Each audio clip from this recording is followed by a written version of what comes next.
In Victorian London, women who sold their bodies weren't just risking their reputation, they risked being strapped down and forcibly examined with steel instruments by male doctors, and that was the legal part. Quick subscribe reminder if you're a regular. Also, where's everyone at tonight, or morning or afternoon? Drop your location and time. Got comments from Seattle to Stockholm last time. The time zone thing never stops being weird to me. So we're going back to Victorian London tonight, but hold on, get yourself comfortable first. I mean it. Fix your pillows, grab that blanket. This one's worth settling in for. Morning in London, 1865. You're waking up to the taste of coal dust and fog so thick you could scoop it with a spoon. Your eyes adjust to the grey half-light filtering through a cracked window, and immediately you know something's wrong. This isn't your comfortable bed. The straw mattress beneath you crackles with every shift of your weight, probably full of more fleas than actual straw. Something worse. Welcome to the life of a Victorian prostitute. Not exactly the glamorous historical setting your high school teacher covered, huh? The woman sharing your mattress stirs beside you, her body radiating heat in the cold, damp room. Meet Mary. She's 19, though her eyes look 40. Arrived in London 6 months ago from some tiny village in Yorkshire with dreams of becoming a lady's maid. Yeah, that didn't work out. Mary stretches and winces. Her body aches in places she didn't know could ache before coming to London. Last night was busy. 18 men. Not her record, but close enough. In the better brothels uptown, the high-class girls might see 3 or 4 gentlemen a night. Down here in the East End, you take what you can get. Up, you lazy whores. The door bangs open, and the room's dim light is cut off by Mrs. Harper's massive silhouette. Inspection in 5 minutes. Anyone with the clap gets no breakfast. Ah, Mrs. Harper, 5 feet of pure terror wrapped in a gaudy dressing gown. The madame of this particular establishment isn't known for her morning cheer, or any cheer, really. "You hear about Jenny?" whispers the woman on Mary's other side as they struggle to their feet. Poor thing couldn't walk after that sailor last night. Harper made her see 5 more after him anyway. Mary's stomach churns. She'd seen Jenny this morning, curled up in the corner room where they put the sick girls. The doctor wouldn't be called. Doctors cost money, and girls like Jenny were cheaper to replace than repair.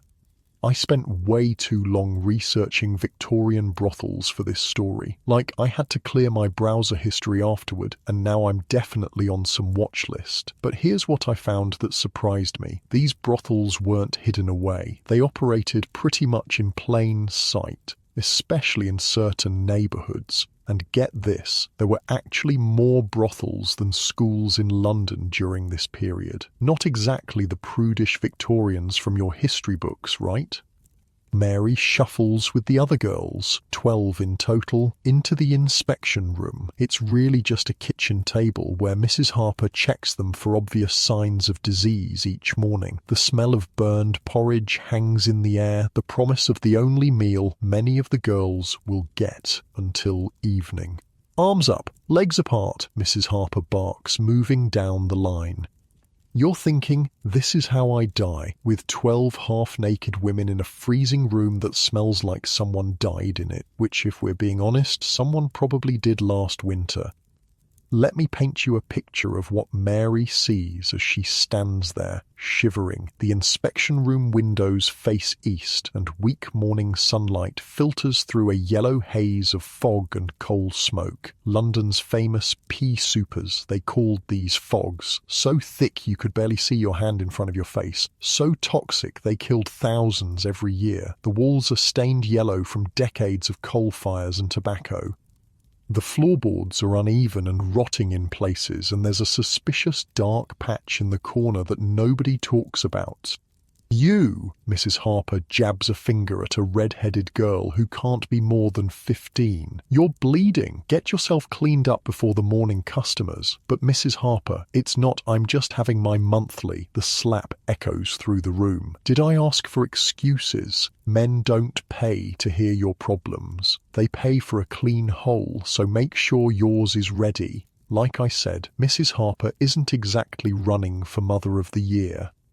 I found this journal entry from an actual brothel worker from the 1860s. She wrote, "Some nights I see so many men I lose count. My body feels hollow, like they've scraped out everything inside me that made me human. Kind of puts our bad days at the office in perspective, doesn't it?"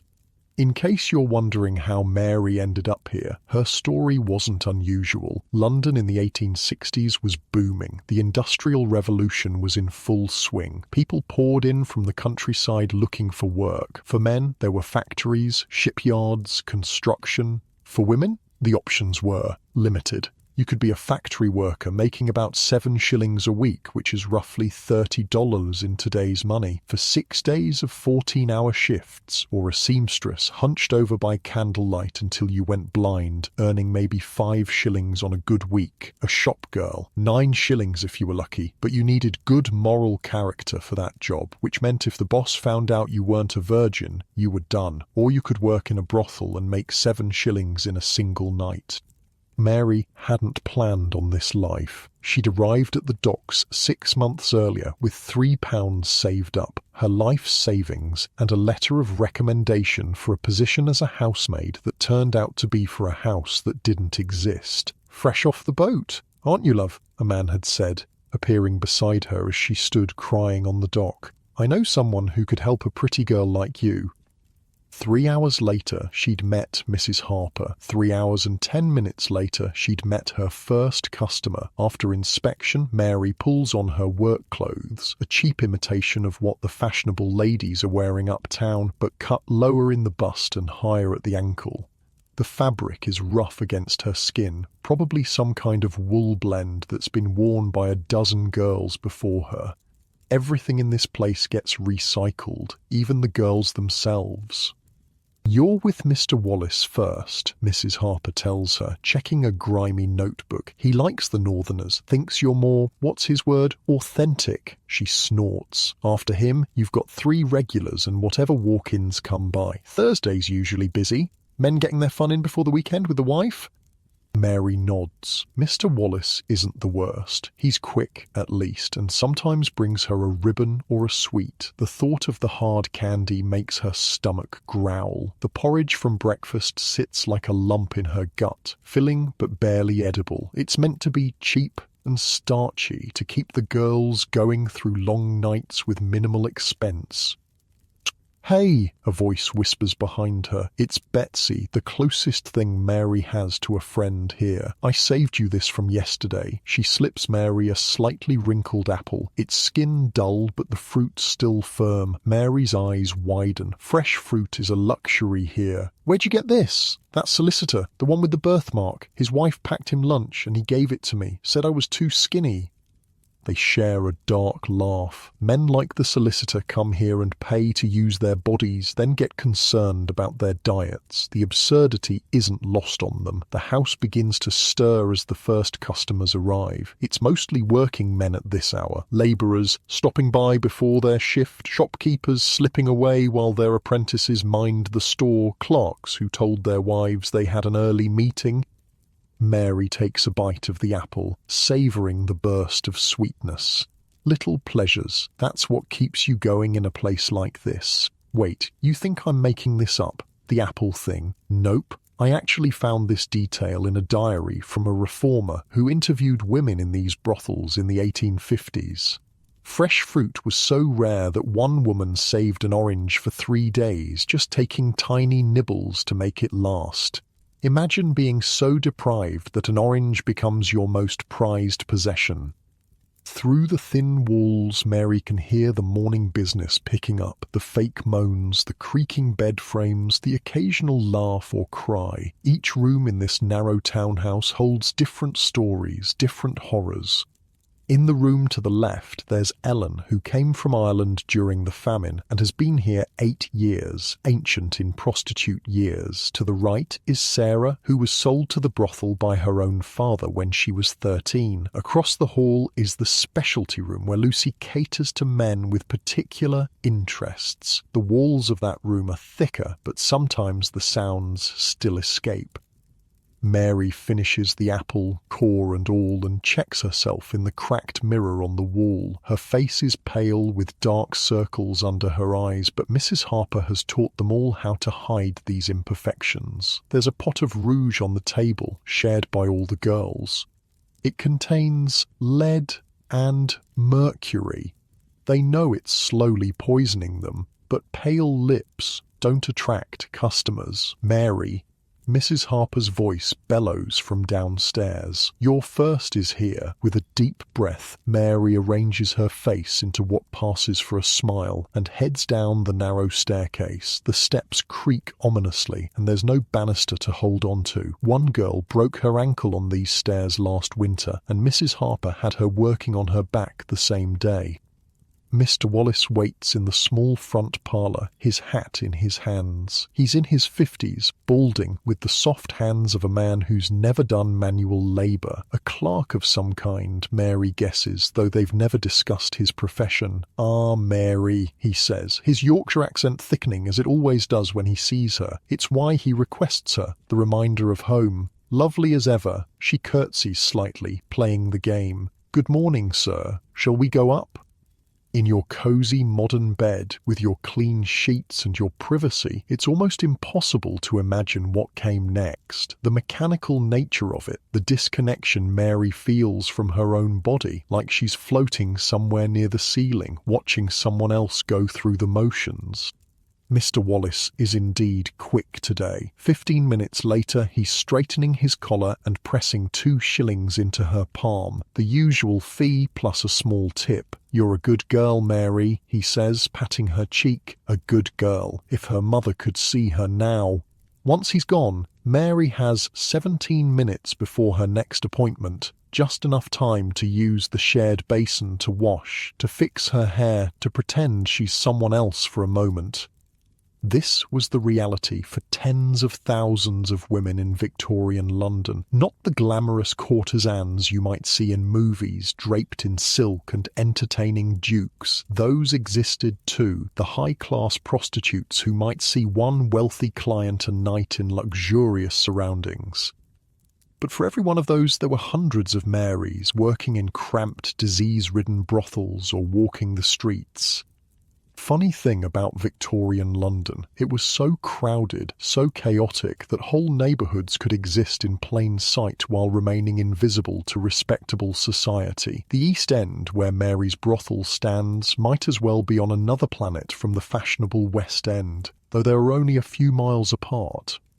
In the afternoon, after 6 more men, a quick mental calculation tells you that's 7 so far today, and the evening rush hasn't even started. Mary gets a rare hour of freedom. Mrs. Harper allows the girls short excursions, partly as a reward, partly because men sometimes like to pick up women on the street rather than visit a brothel directly. Mary wraps herself in her shawl, the early spring air still carrying winter's bite. The streets of Whitechapel teem with life, vendors hawking everything from hot eels to second-hand boots, children darting between legs on mysterious errands, men and women of every description going about their business. "Oi, Mary," calls a familiar voice. It's Tom, a street vendor who sells roasted chestnuts in winter and fruits in summer. "Looking peaky today, love? Have one on me." He tosses her a small, wrinkled apple, similar to the one Betsy gave her. Mary catches it with a genuine smile. "Thanks, Tom. How's business?" He shrugs expressively. "Can't complain. Well, I could, but who'd listen?" These small interactions, Tom, the baker who sometimes slips her a stale roll, the seamstress who fixes her dresses for free, they're what keep Mary tethered to humanity, reminders that not everyone sees her as just a body to be used. She wanders toward the Thames, the great river that bisects London like a dirty brown snake. The smell hits her before she sees it, a putrid mixture of sewage, industrial waste, and things better not contemplated. Still, it's oddly peaceful here, watching the boats navigate the churning waters. A young woman stands at the edge of a pier, looking down into the murky depths. Something in her stance makes Mary pause. The woman sways slightly, leaning forward.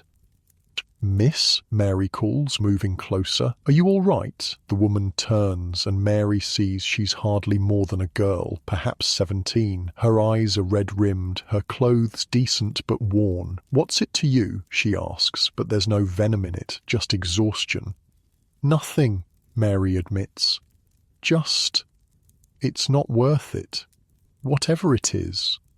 The girl laughs, a hollow sound.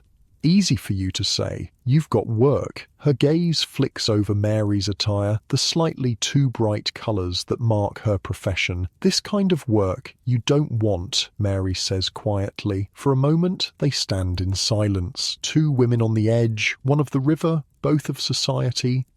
"I lost my position," the girl finally says. "Housekeeper found a letter from my sweetheart, said I was morally unfit to serve in a respectable household." She kicks a pebble into the water. "3 years I worked there, never a complaint. But one letter," she trails off. Mary wants to walk away. She really does. Mrs. Harper would skin her alive if she brought home another stray. But she remembers her first day in London, how close she came to this same pier, this same decision.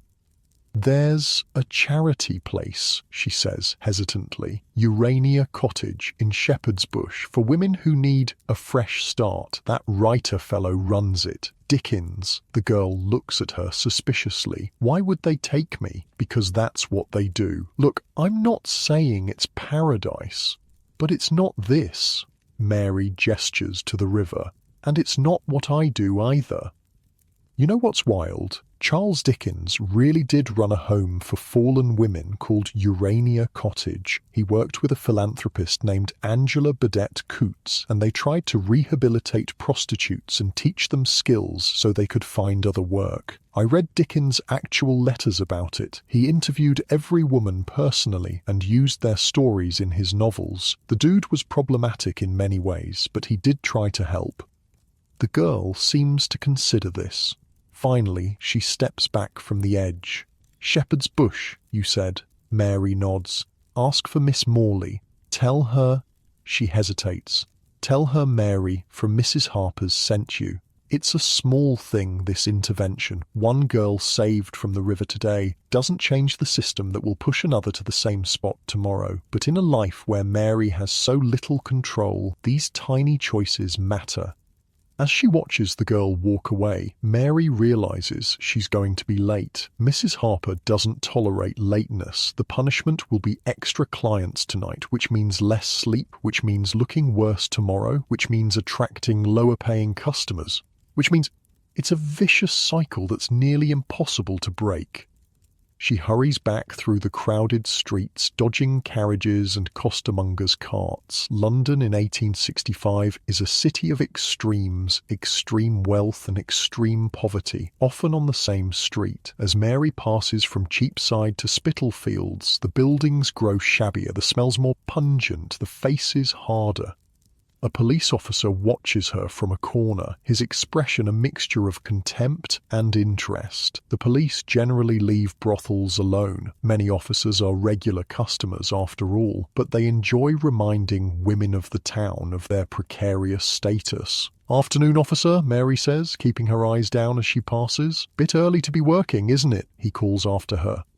She doesn't respond. Engaging would only encourage him, and she can't afford trouble. Not with the new laws being discussed in Parliament. She's heard whispers about something called the Contagious Diseases Act, which would give police the power to arrest any woman they suspect of prostitution and force her to undergo medical examination. The thought makes her shudder.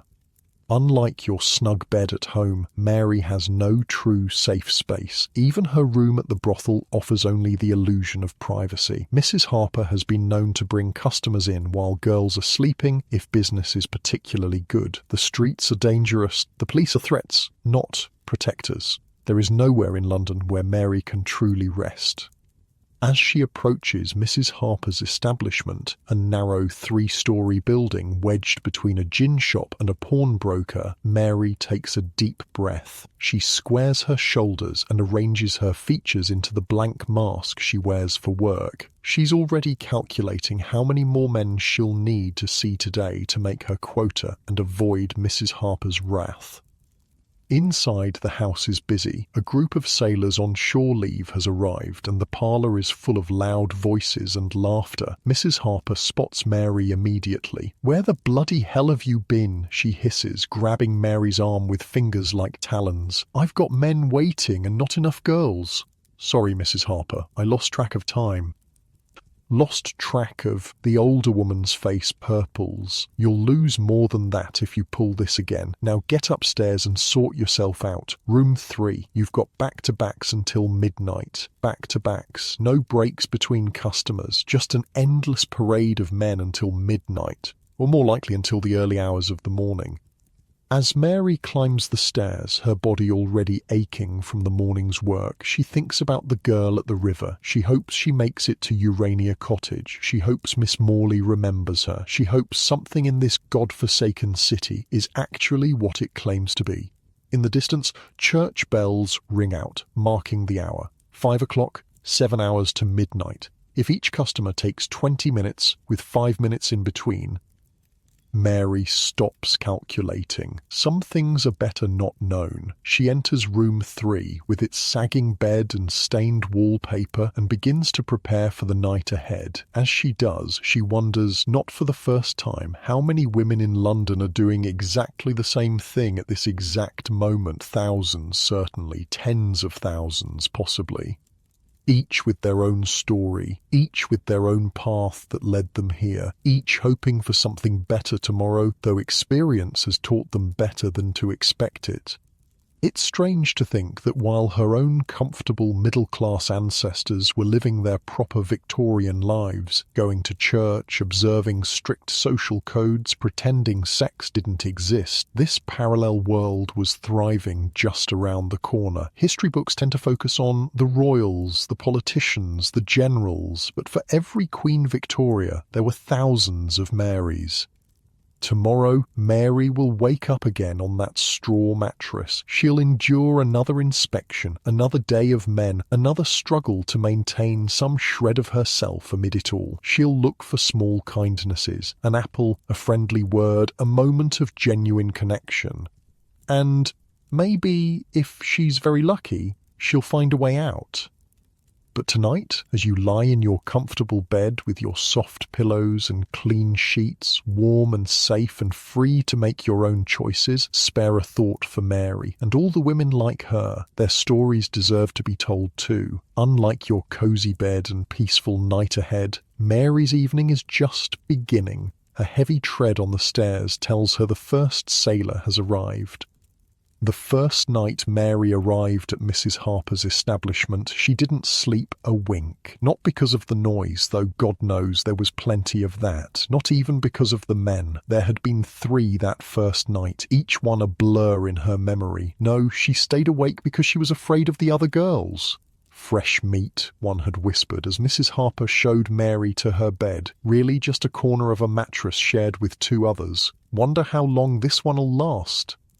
The memory surfaces as Mary prepares for her next customer, the second sailor of the evening. She washes quickly in the basin of tepid water, the same water the last 5 girls have used. The trick, she's learned, is to skim from the top and avoid stirring up whatever's settled at the bottom.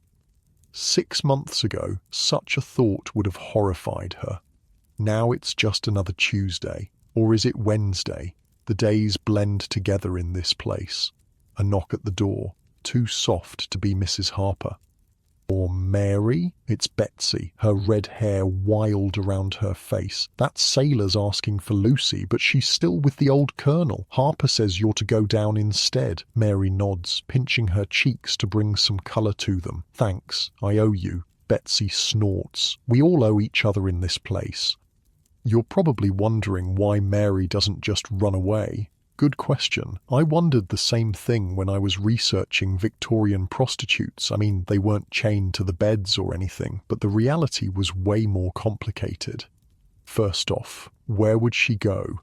London in the 1860s wasn't exactly brimming with opportunities for single women. Second, most brothel girls were deeply in debt to their madams. See, Mrs. Harper charged the girls for everything: their room, their food, their clothes, even the rouge they wore. At extortionate rates, of course. So even though Mary might earn 7 shillings in a night, after Mrs. Harper took her cut and added on her expenses, Mary might only see a few pence. It was a system designed to keep them trapped. Pretty messed up, right? The sailor waiting in the parlour is young, maybe 20, with sunburned cheeks and nervous hands. When he sees Mary instead of Lucy, his face falls briefly before he recovers. "Evening, miss," he says, clutching his cap.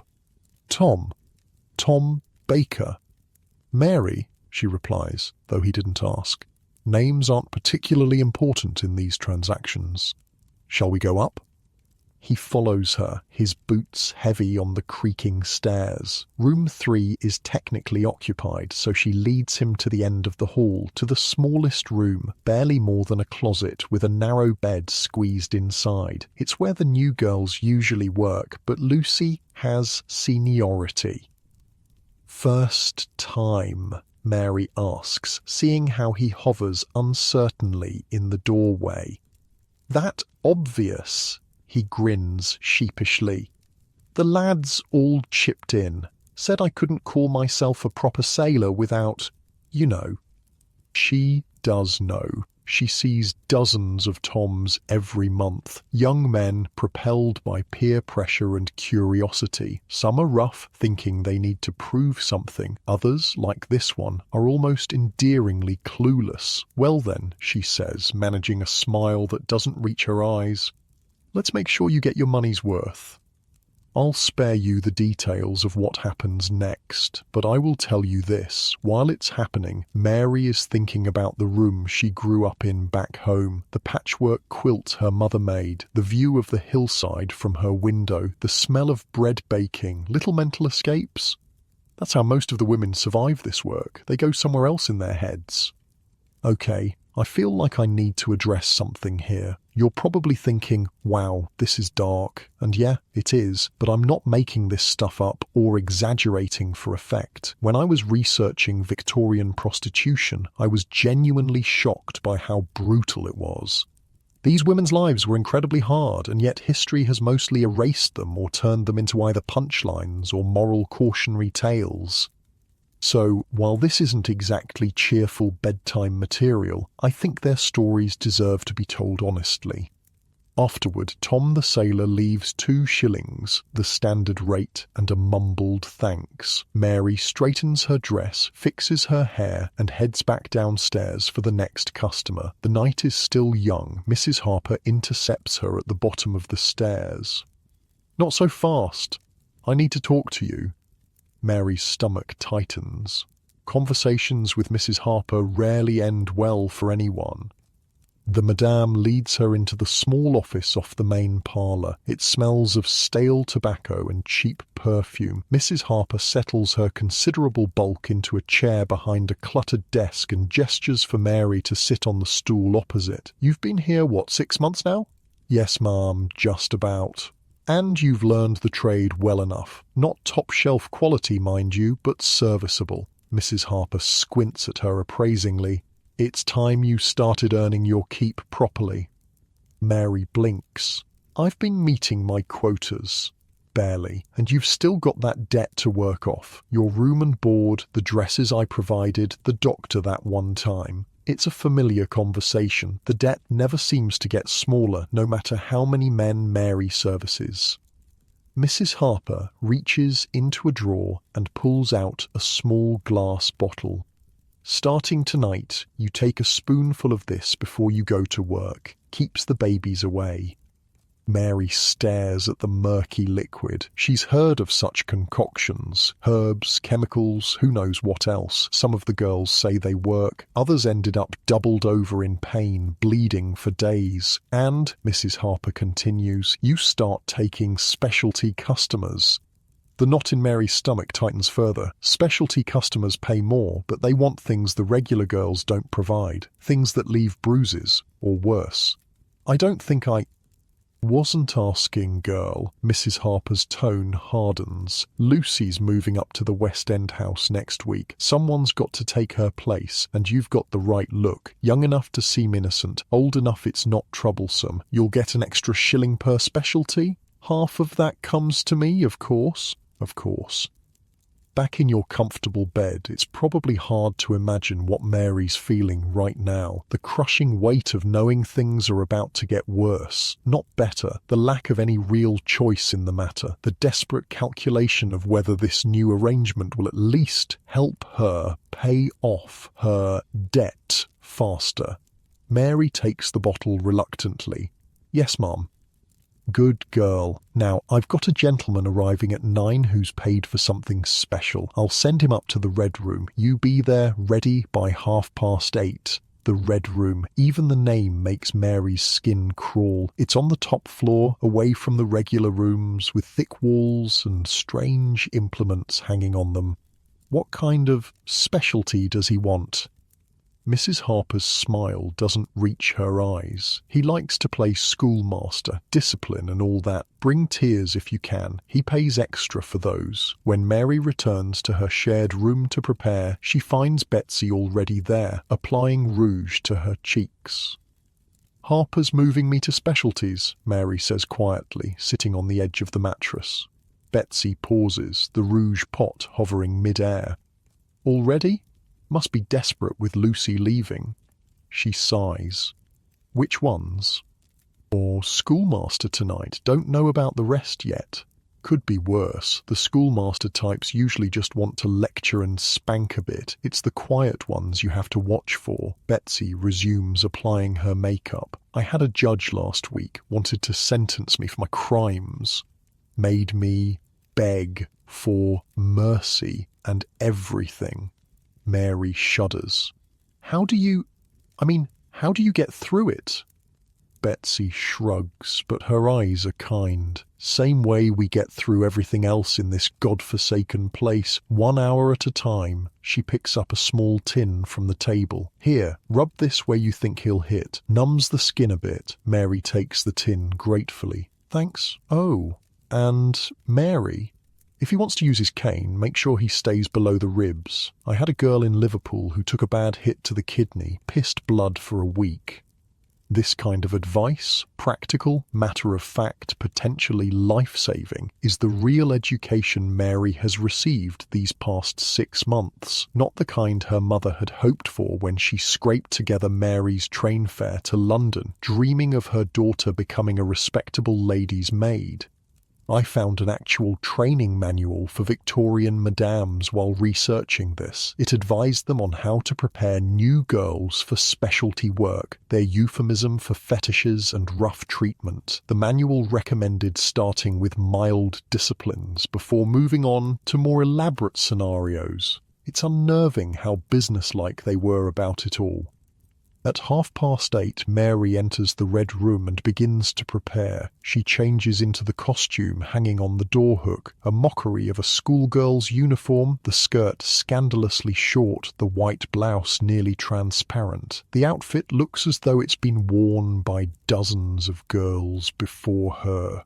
The fabric worn thin in places, stains that never quite washed out. The room itself is sparsely furnished. A straight-backed wooden chair, a small desk, a narrow bed with leather straps attached to the posts. The walls are painted a deep crimson, not to make the room feel warm or inviting, but to hide stains. Mary knows this because Mrs. Harper had mentioned it once, casually, as though discussing the weather rather than blood. On the wall hang implements of discipline, canes of varying thickness, leather straps, riding crops. Mary tries not to look at them as she positions herself at the desk, arranging her features into what she hopes is an appropriately demure expression. The clock on the mantel ticks away the minutes. 8:45, 8:50. Just as the clock strikes 9, heavy footsteps approach the door. The man who enters is not what Mary expected. She'd imagined someone older, severe-looking. Instead, he appears to be in his 30s, well-dressed, with a pleasant face and gentle eyes, the kind of man you'd pass on the street without a second glance, the kind who might have a wife and children at home, who attends church on Sundays, who is respected in his community. "Good evening," he says, his voice soft. "You must be my new pupil." And so the game begins. Later, much later, when her lesson is over and the schoolmaster has gone, Mary sits alone on the edge of the bed, applying Betsy's numbing salve to the angry red welts across her thighs and buttocks. Her cheeks are still damp with the tears he'd paid extra for. The door opens and Mrs. Harper enters, a glass of gin in her hand. She surveys Mary with a critical eye. "Well, how'd it go?" "Fine," Mary says flatly. "He seemed pleased. Left an extra half-crown for you." Mrs. Harper tosses a coin onto the bed beside Mary. "See? Told you specialties pay better. Half a crown for her dignity, for the marks that will take days to fade, for the part of herself that feels a little more distant, a little harder to reach." Mrs. Harper must sense some of this because her tone softens slightly. First time's the worst. It gets easier. She holds out the gin. "Here, for the pain." Mary takes the glass and drinks deeply, welcoming the burning sensation in her throat. It's a distraction from the other pain, at least. "Rest up. You've got regular customers the rest of the night." Mrs. Harper turns to leave, then pauses. "Oh, and Mary? The specialty gentleman wants to book you again next week. Regular appointment. That's good for business." After she's gone, Mary finishes the gin and stares at the half-crown. Good for business, that's all any of this is. Business, the buying and selling of flesh, of pain, of fantasy. She wonders, not for the first time, what her life might have been if that letter of recommendation had been real, if that position as a housemaid had existed. She might have worked 14-hour days, been at the constant beck and call of a demanding mistress, slept in a cold attic room, earned perhaps a quarter of what she makes now, and yet a knock at the door interrupts her thoughts. It's one of the younger girls, Emily, barely 16, with a perpetually runny nose. "Mary, Harper says you're needed downstairs. Customer asking for you special." "Tell her I'll be right down." Mary hides the half-crown in the small cloth pouch she keeps sewn into her corset alongside her other meagre savings. Then she washes her face, reapplies her rouge, and puts on a clean dress. The customer waiting in the parlour is a regular, Mr. Peterson, a middle-aged banker who visits once a week, always requesting Mary if she's available. He likes to talk, mostly. Sometimes they don't even get to the physical part until his time is nearly up. Mary suspects he's lonely, though he mentions a wife and children in his rambling conversations. "Mary, my dear," he exclaims when he sees her, rising from his chair. "Lovely as always." "Good evening, Mr. Peterson," she says, mustering a smile. "Shall we go upstairs?" As they climb the stairs to her regular room, Mary realizes she's grateful for Mr. Peterson tonight. After the schoolmaster, his gentle, almost tentative approach will be a relief. He'll want to talk about his week, his troubles at the bank, his wife's latest ailment.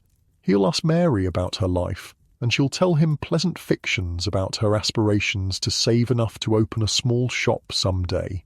They both know it's unlikely, but it's a comfortable pretense.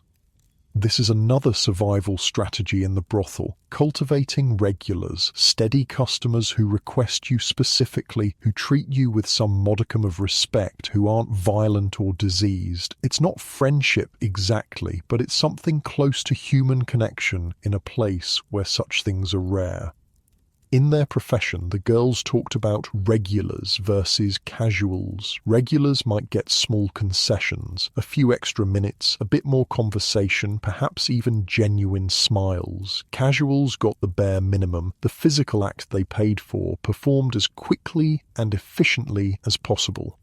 Hold up, let me tell you something wild I found in my research. There were actually guidebooks published for men about London's brothels, like Yelp reviews but for sex work. They'd list the brothels by area, describe the women, and even give prices. One called The Man of Pleasure's Companion from 1865 rated prostitutes using a 5-star system. I kid you not. Victorian bros were basically leaving reviews like, "Good service, would recommend 4 5 stars." As Mary leads Mr. Peterson to her room, they pass the doorway to the shared sleeping quarters. Inside, several off-duty girls are crowded around something, their voices excited. "What's that about?" Mr. Peterson asks curiously. "I'm not sure," Mary says. "Let me check." She pokes her head into the room. "What's all the fuss?" Betsy looks up, her face flushed with excitement. "Look what Ellen got from her ship captain." She holds up a small paper-wrapped package. "Real tea from China, not the floor sweepings Harper gives us. It's such a small thing, this package of tea, but in this place, where small pleasures are the only kind to be had, it's a treasure worth celebrating." "We're going to have a proper tea party after closing," Emily says, her nose momentarily forgotten in her excitement. "Can you come, Mary?" Before Mary can answer, Mrs. Harper's voice bellows from downstairs. "If I hear one more word about that bloody tea, I'll confiscate the lot of it. Now get back to work, you lazy trollops." The girls disperse quickly, Ellen hiding the precious tea package in her mattress. Mary returns to Mr. Peterson, who's waiting patiently in the hallway. "Just a gift someone received," she explains with a forced smile. "Nothing important. But it is important. These tiny moments of joy, of camaraderie, of something approaching normal life, they're what keep the girls from ending up like the young woman Mary met at the river. They're air pockets in a drowning existence." Mr. Peterson's session goes as expected, more talking than anything else. He seems distracted tonight, mentioning problems at the bank, worries about his position. Mary makes sympathetic noises at appropriate intervals. This too is part of the job, being whatever the customer needs you to be: lover, confessor, therapist, punching bag. After he leaves, Mary has 2 more customers, quick, forgettable encounters that blur together in her memory almost as soon as they're over. By the time midnight approaches, she's seen 8 men since afternoon. Her body aches and she longs for sleep, but the night is far from over.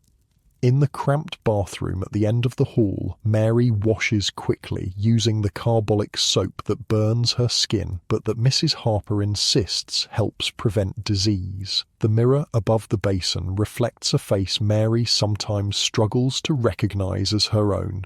Pale despite the rouge, eyes too old for her years, lips set in a permanent half-smile that never reaches those eyes. She thinks about the specialties Mrs. Harper has planned for her, about the Red Room and its implements, about how much more her body can endure before it simply gives out. I need to take a second here to mention something important about Victorian prostitutes, their life expectancy. Various studies from the time estimated that once a woman entered prostitution, she had about 6 to 7 years before she died. The causes varied: disease, violence, suicide, alcohol poisoning, botched abortions. A woman who started at 18, like Mary, could expect to be dead by 25. Think about that. 25.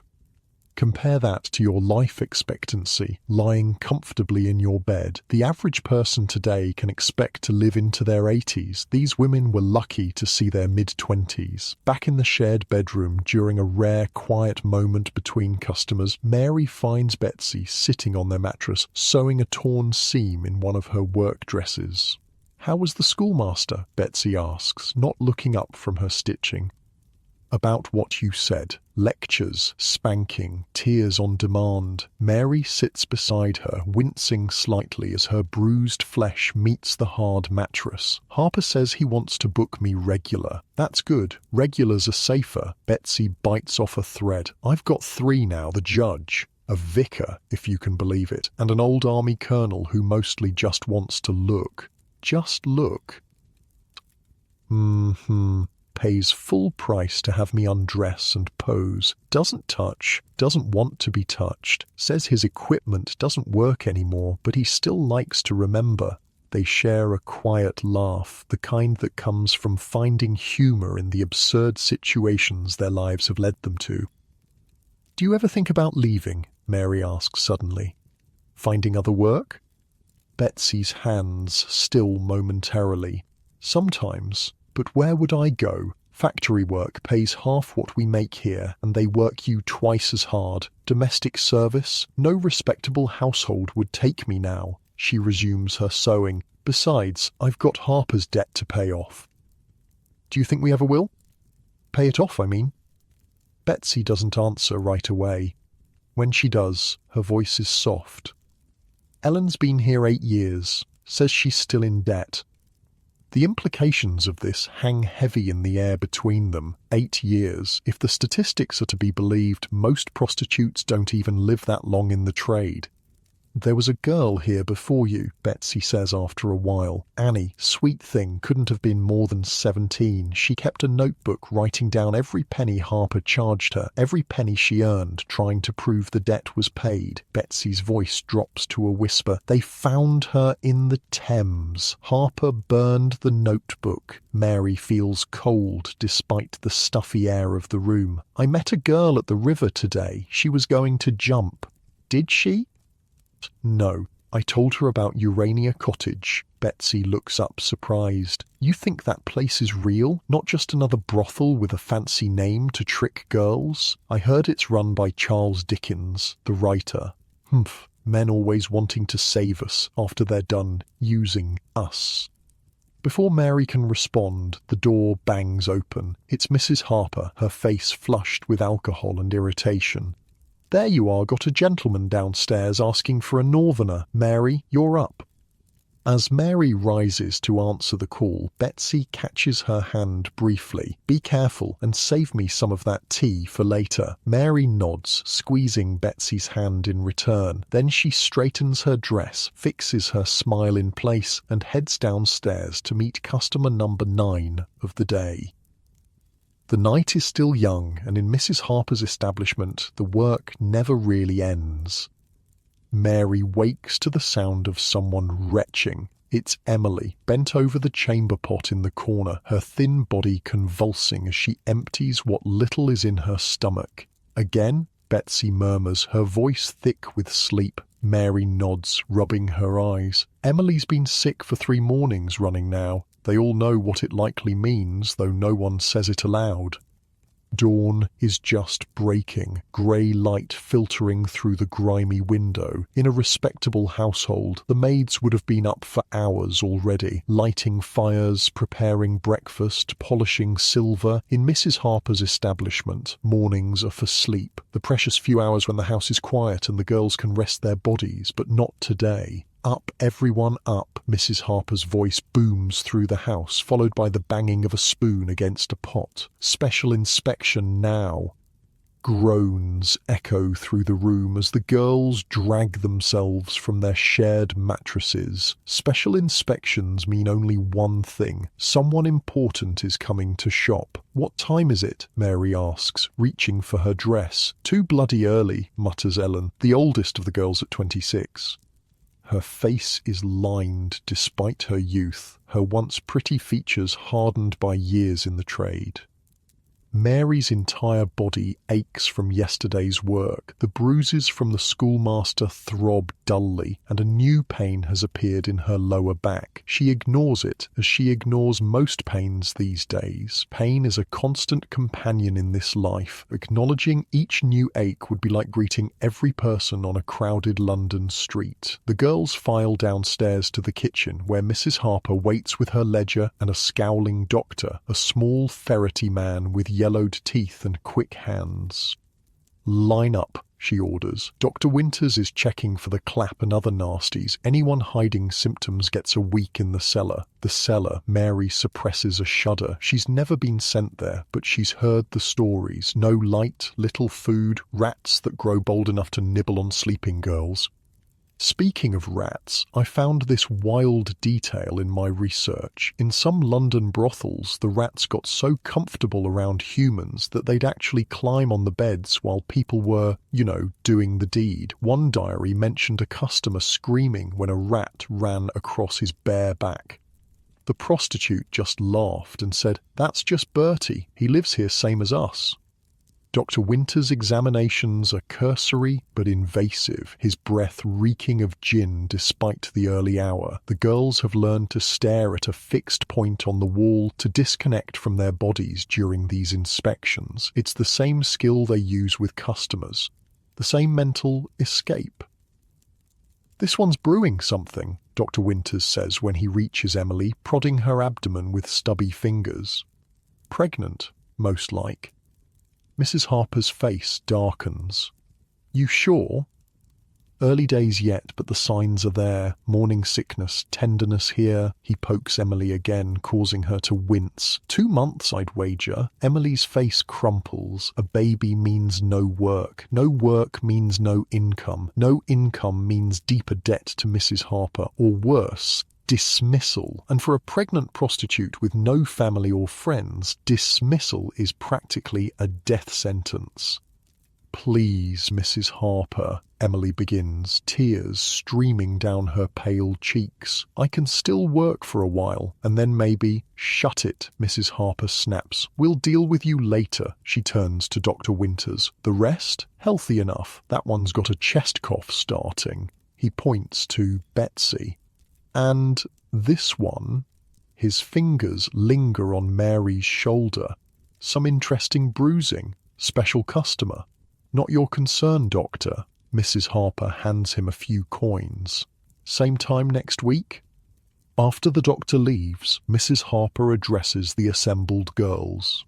"Right. Got a special visitor today, Lord Pembroke's son, looking to sample the wares before deciding if he wants to be a regular patron." A ripple of interest passes through the group. Aristocracy. They don't often get nobility at Mrs. Harper's. The establishment isn't high class enough. The West End houses, with their silk sheets and French champagne, usually cater to the lords and ladies who like to slum it occasionally. "He'll be wanting to see all of you, so look your best. Ellen, help Emily clean herself up. Can't have her puking while his lordship's here. Betsy, do something about that cough. Mary," Mrs. Harper's gaze lingers on her. "The young lord has a fondness for innocence. Play up that country girl act of yours." After breakfast, watery porridge and stale bread, the house erupts into a flurry of preparation. Dresses are mended, hair is arranged, faces are painted. The limited supply of hot water becomes a precious commodity, with the girls bargaining for a share. "You can have 3 minutes if you'll lend me your blue ribbon," Mary tells Betsy. "Deal, but I want it back clean. Last time you returned it with, well, I don't want to know what that was." In the cramped room they share, Mary and Betsy help each other dress, a dance they've performed countless times before. It's intimate in a way that has nothing to do with their profession. The careful fastening of buttons, the gentle tugging of laces, the quiet murmurs of too tight and just right. "Heard anything more about Emily?" Mary asks as Betsy pins her hair. "Harper's furious, says she'll have to send her to Mother Blackwood if she can't take care of it soon." Mother Blackwood, another name that inspires dread, the old woman living near the docks who helps girls take care of unwanted pregnancies. Some return, many don't. She can't go there. You heard what happened to Sarah. Betsy's hands still in Mary's hair. Sarah had been a friend, a girl from Manchester with a quick laugh and clever fingers for picking pockets when customers fell asleep. Mother Blackwood's ministrations had left her bleeding so heavily that even Dr. Winters couldn't stop it. They'd found her cold the next morning, the sheets soaked through. "Maybe we can help her," Mary suggests. "Pool our savings, find somewhere safer." Betsy resumes her pinning.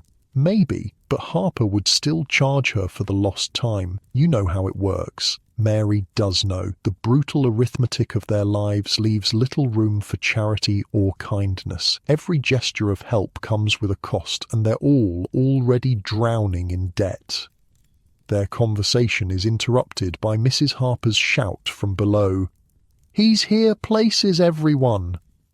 The young lord, whose title, they soon learn, is Viscount Halford, is a slender young man of perhaps 22, with the soft hands and clear complexion of someone who's never had to work for his supper. He surveys the girls lined up in the parlour with the same critical eye he might use to assess horses at auction. "This is all?" he asks Mrs. Harper, sounding disappointed.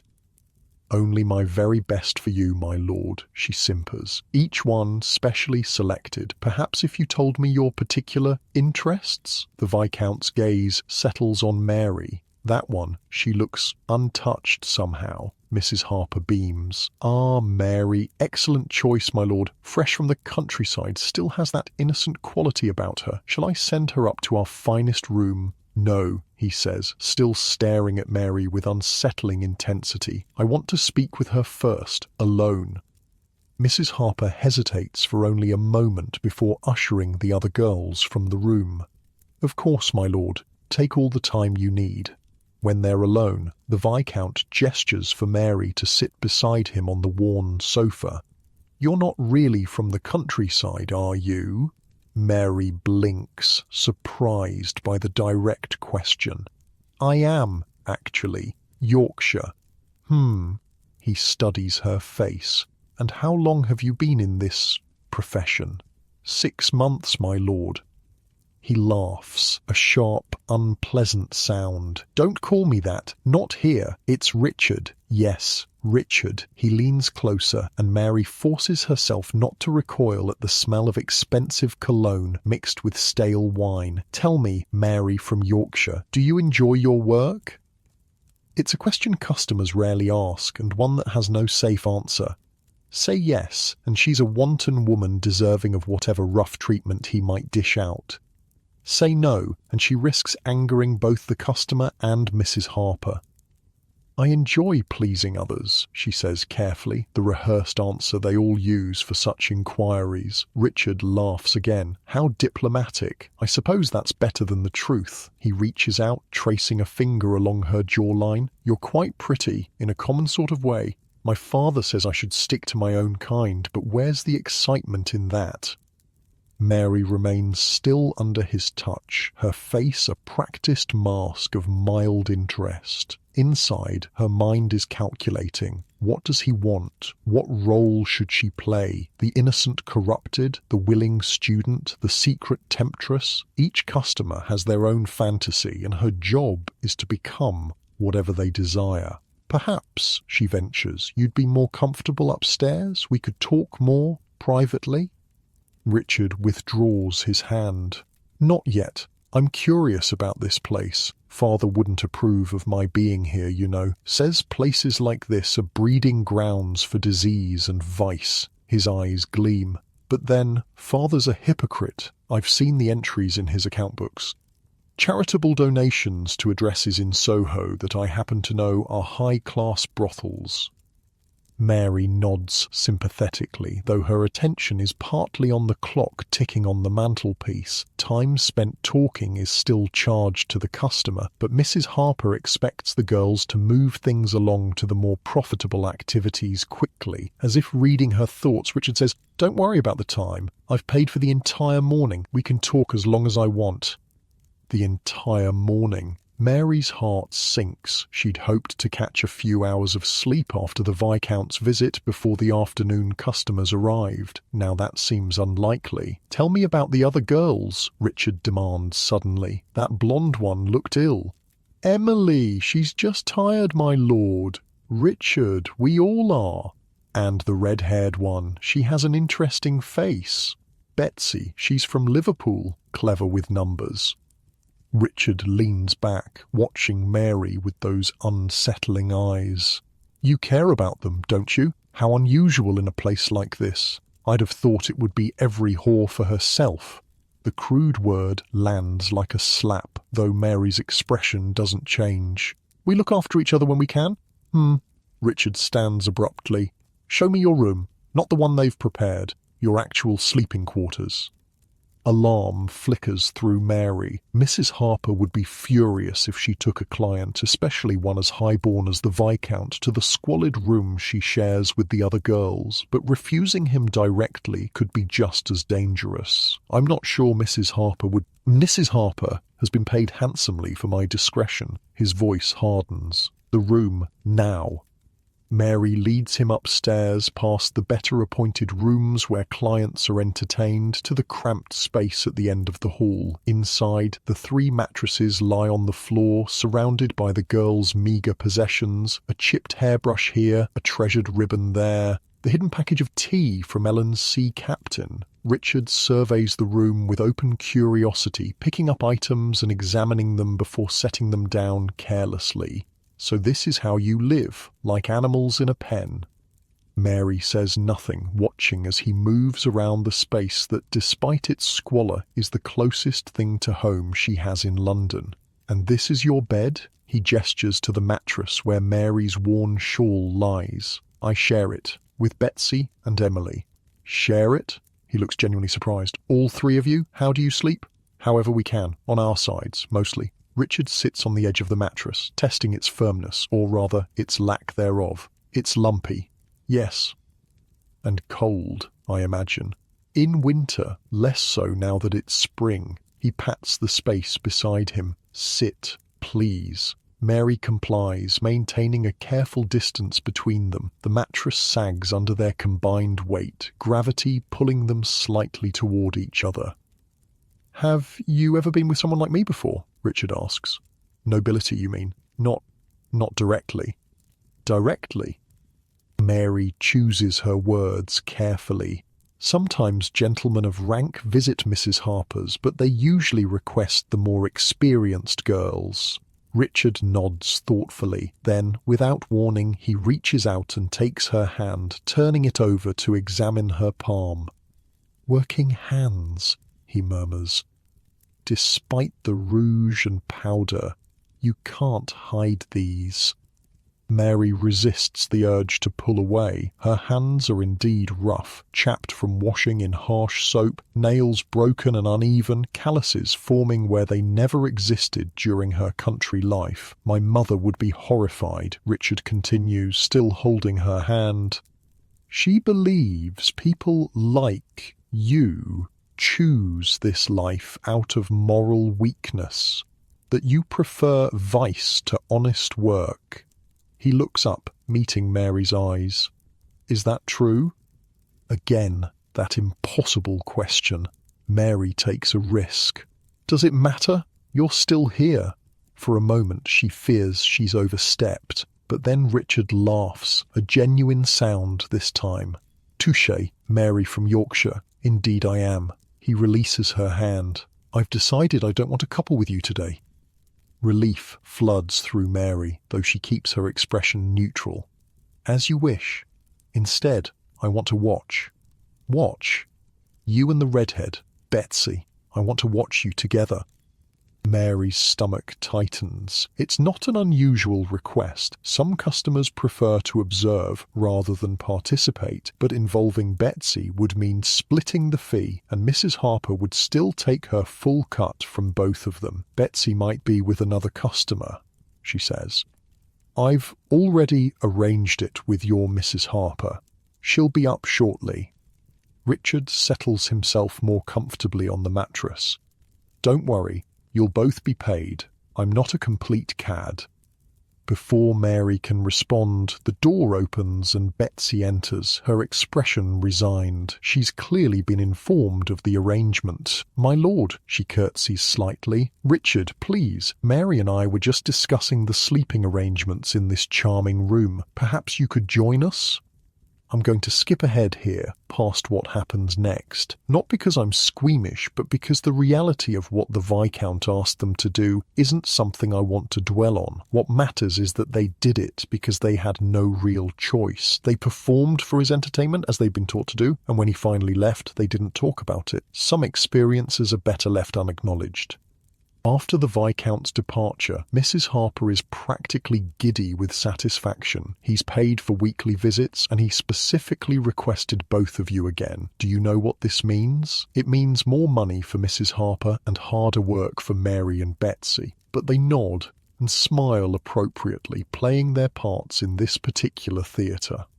You've both earned a rest, Mrs. Harper continues, unusually generous in her good mood. Take 2 hours, then be ready for the afternoon customers. 2 whole hours of freedom. It's an unexpected luxury, and Mary intends to use every minute of it. She and Betsy retreat to their shared room, where they find Emily curled on her mattress, her face tear-stained. Harper says I have a week, she says, without preamble. Either it's gone by then, or I'm gone. Betsy sits beside her, stroking her hair. We'll figure something out. Mother Blackwood. No, Mary interrupts firmly. Not her. We'll find another way. Emily looks up, hope flickering briefly in her swollen eyes. How? Mary and Betsy exchange glances. They both know there are limited options, and none of them good, but they've also been saving. Small coins hidden in mattresses, in loose floorboards, sewn into the linings of their clothes. Not enough to buy freedom, but perhaps enough to buy a chance. Leave it to us, Betsy says. Just rest now. While Emily drifts into an uneasy sleep, Mary and Betsy sit by the window, voices lowered. I heard about a woman in Whitechapel, Betsy murmurs, midwife who helps girls in trouble, cleaner than Mother Blackwood, they say. How much? £5, from what I've heard. Mary does a quick mental calculation. Her own savings amount to just over £2. Betsy might have similar. Still not enough. The Viscount, Mary says suddenly. He paid well for today, and he wants to see us again next week.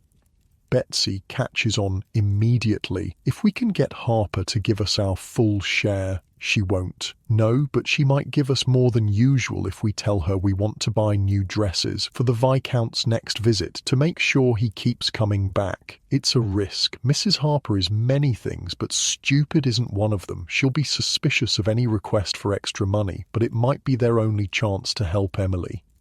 Worth trying, Mary agrees, but we'll need more than what we can get from Harper. I could ask my regulars for extra, Betsy suggests. The judge is usually generous when I cry a little, and I could take on more customers in the evenings. The sailors pay less, but if there are enough of them.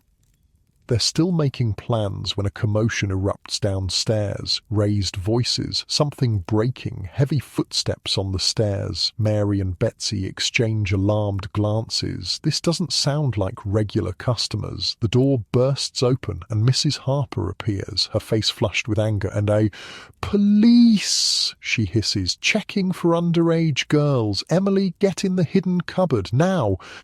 Emily, barely awake, is hustled to the back of the room where a false panel in the wall conceals a small space, just large enough for a person to squeeze into. It's not the first time they've had to hide girls from authorities. "What about us?" Mary asks. "You're both old enough. Just keep your mouths shut and let me do the talking." Moments later, 2 policemen enter the room. One is older, his expression bored, as if this is a routine he's performed countless times. The other is younger, perhaps new to the force, his eyes darting around the room with a mixture of curiosity and disgust. "Checking for violations of the Contagious Diseases Act," the older officer announces. "Any girls here been examined recently?" The Contagious Diseases Acts were real laws passed in the 1860s that allowed police to arrest women they suspected of being prostitutes and force them to undergo invasive medical examinations. If found to have a venereal disease, they could be locked up in a hospital for months. The worst part? Men were never checked or confined, even though they were the ones spreading these diseases between multiple women. "All my girls are clean, Officer Wilson," Mrs. Harper says, her tone respectful but firm. "Dr. Winters checks them weekly, was here just this morning, in fact." "Winters," the officer snorts. "That old soak. His examinations aren't worth the paper they're written on." He gestures to Mary and Betsy. These two look healthy enough, I suppose. The younger officer steps forward. What about the rest? We had reports of a dozen women working here. Exaggerations, Mrs. Harper says smoothly. I run a respectable house, just these two and a couple more who are out running errands. The young officer seems about to argue when a call comes from downstairs. Wilson, got something you should see, the older officer sighs. Stay here, he orders, before heading back downstairs, his colleague following reluctantly. Once they're gone, Mrs. Harper quickly opens the hidden panel to release Emily, who emerges gasping for air. Quickly, Mrs. Harper hisses, out the back way, all three of you. I'll send word when it's safe to return. Mary grabs her shawl. Betsy snatches the precious tea package and they help Emily to her feet. The back way means the narrow servant stairs that lead to the alley behind the house, an escape route they've used before during police raids. What did they find downstairs? Mary asks as they hurry down the cramped staircase. Nothing good, I'd wager, Betsy replies grimly. Maybe Lucy's sister finally arrived. Lucy's sister. Mary had almost forgotten. Lucy had mentioned a younger sister coming to London, looking for work. A sister who, if she was anything like Lucy, didn't look her 14 years.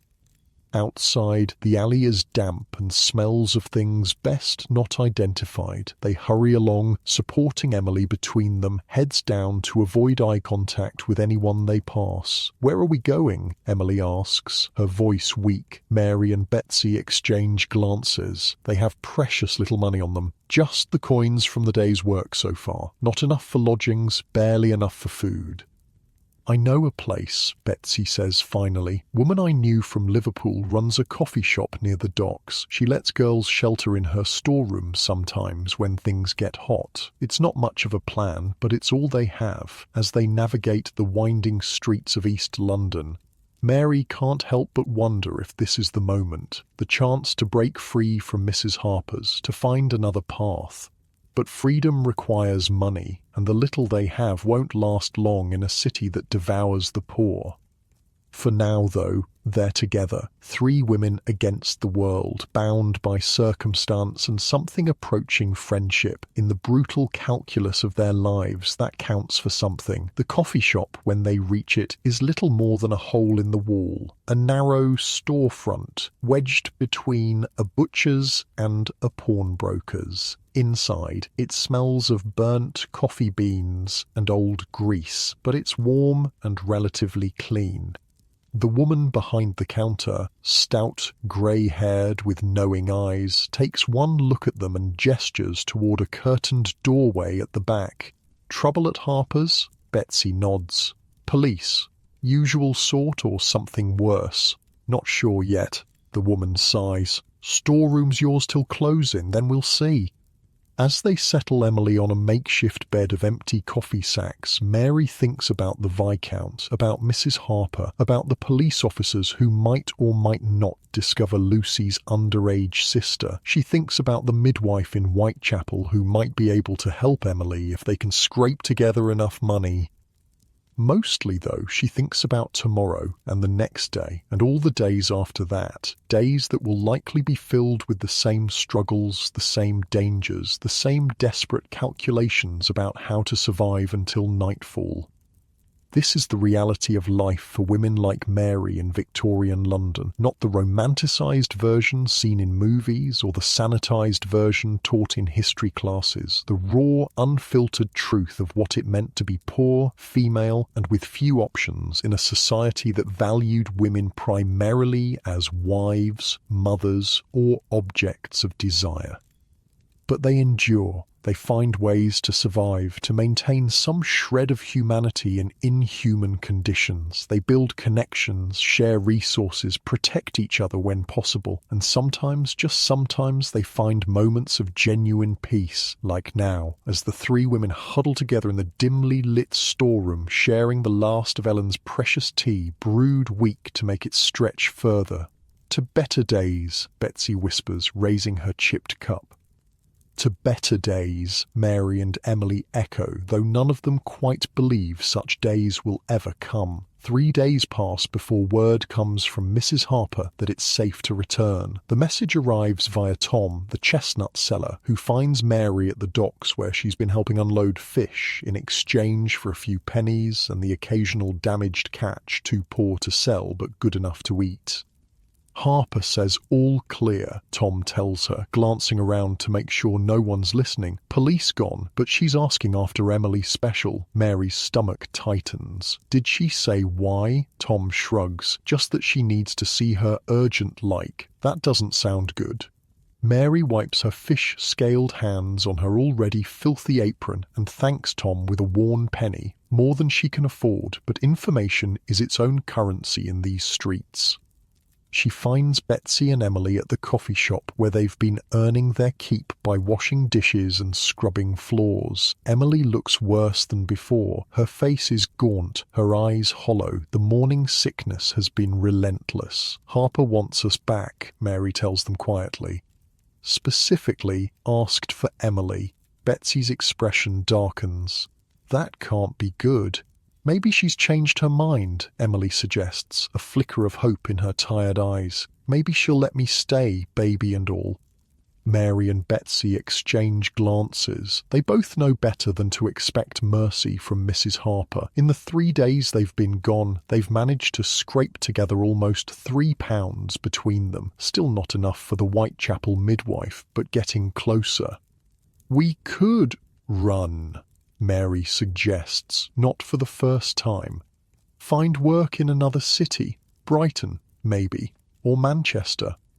With what money? Betsy asks practically. Train fare for 3 would take everything we've saved. And who'd hire us? We've got no references, no respectable clothes. She's right, and they all know it. The path to escape is narrow and fraught with dangers of its own.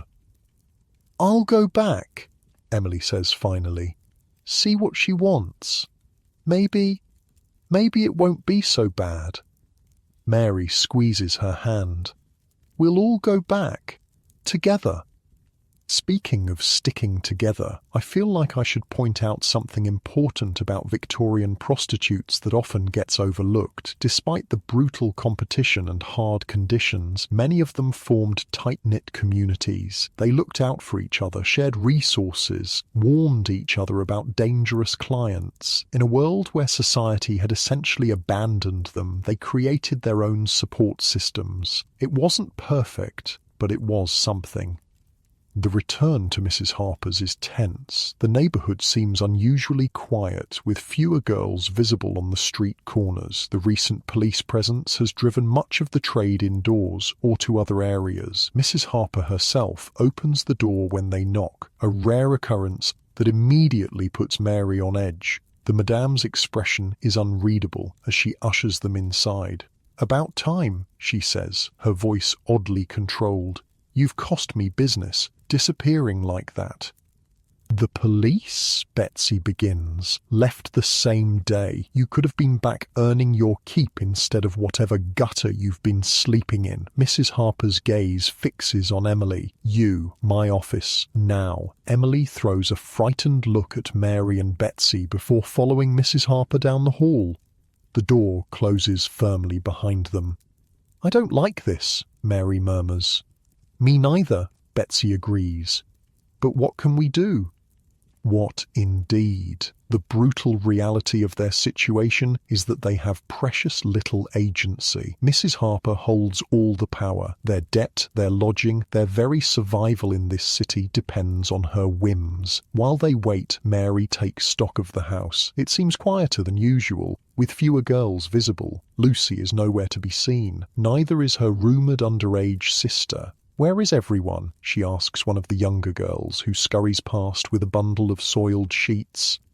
Half the girls got taken for inspection, the girl replies, barely slowing. Under the new act, Lucy's sister got shipped back to her parents, and Mrs. Harper's been in a right state saying we're all going to have to work double to make up for lost income.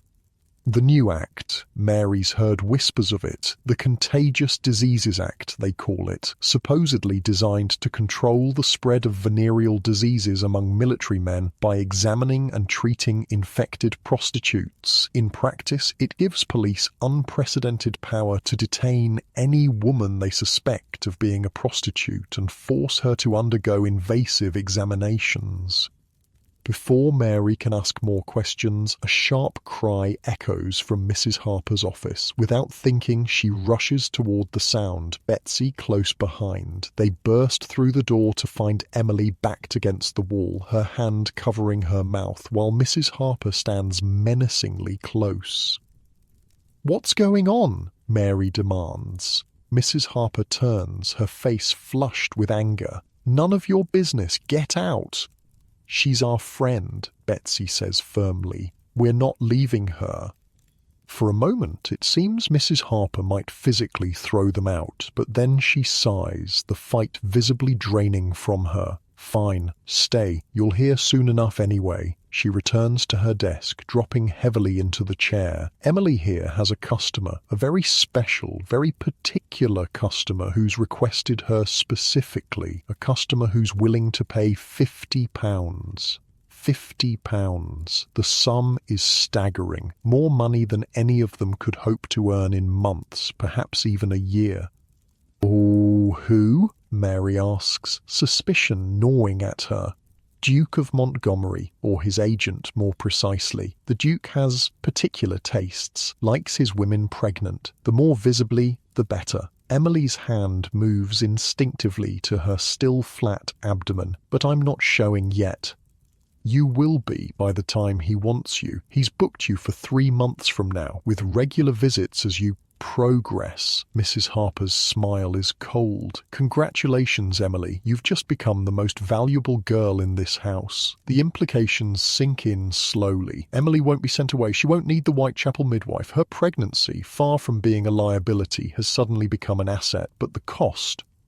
"And after?" Betsy asks, voicing what they're all thinking. "After she has the baby?" Mrs. Harper shrugs. "That's months away. We'll cross that bridge when we come to it." Which everyone in the room knows means Emily will likely be back to regular work as soon as physically possible. And the baby? Well, unwanted babies in places like this tend to disappear one way or another. "I want to keep it," Emily says suddenly, her voice stronger than Mary's heard it in days. "Whatever happens, I want to keep my baby." Mrs. Harper laughs, a harsh sound with no humour in it. "And how exactly do you plan to do that? Bring it to work with you? Rock the cradle between customers?" "I'll figure something out," Emily insists. "But that's my condition. I'll see this Duke, do whatever he wants, but the baby stays with me after." It's a bold demand from someone with so little power. Mary holds her breath, waiting for Mrs. Harper's explosion of rage, but it doesn't come. Instead, the Madame regards Emily with something almost like respect. "We'll see," she says finally. "If you bring in the money the Duke's promising, you'll have earned some consideration. Now all of you, get cleaned up. Regular customers will be arriving soon, and you've got income to make up." As they leave the office, Mary squeezes Emily's hand. That was brave. Emily's answering smile is tremulous but determined. "Had to try, didn't I? For the little one." It's a small victory in a place where victories of any kind are rare. But as Mary heads upstairs to prepare for the evening's work, she can't help but wonder what price Emily will ultimately pay for this temporary reprieve. I need to take a moment here to give you some context about the wider world of Victorian prostitution. See, what I've been describing so far, Mary, Betsy, Emily, and the other girls at Mrs. Harper's, they're what would have been considered lower to middle class prostitutes. They work in a brothel, they have limited agency, they service mostly working and middle class men. But there was a whole other world of prostitution in Victorian London. The high-class courtesans who lived in luxurious apartments, wore the finest clothes, and entertained the aristocracy and wealthy businessmen. These women operated in a completely different sphere, though they were still selling the same basic service. Picture this: while Mary is washing in dirty water and preparing to see a dozen sailors in a single night across town in Mayfair, a woman named Clara is soaking in a porcelain tub filled with hot water and perfumed oils. Clara is what's known as a courtesan, a high-class prostitute who serves exclusively wealthy clients. Her apartment is small but exquisitely furnished with silk curtains, a featherbed, and a wardrobe full of fashionable gowns. She sees at most 2 clients a day, sometimes only 1, and they pay handsomely for the privilege of her time.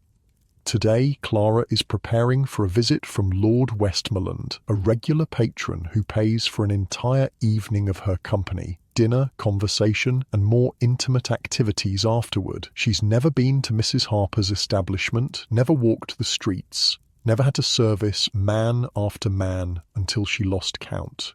But she is still, in the eyes of society, a fallen woman. The differences between Clara's life and Mary's are vast, yet both exist within the same system. Both are vulnerable in their own ways. Clara may have silk sheets and champagne, but she is still dependent on the whims of her patrons. If her looks fade, if she contracts a disease, if she offends the wrong person, she could easily find herself in Mary's position, or worse. Meanwhile, in a private club in St. James's, several military officers are gathered around a table, passing a small book between them. The book is one of London's infamous sporting guides, essentially catalogues of available prostitutes, complete with descriptions, specialties, and locations. Heard about a new place in Shepherd's Market, one lieutenant says, flipping through the pages. Supposedly has a girl who can tie a cherry stem with her tongue.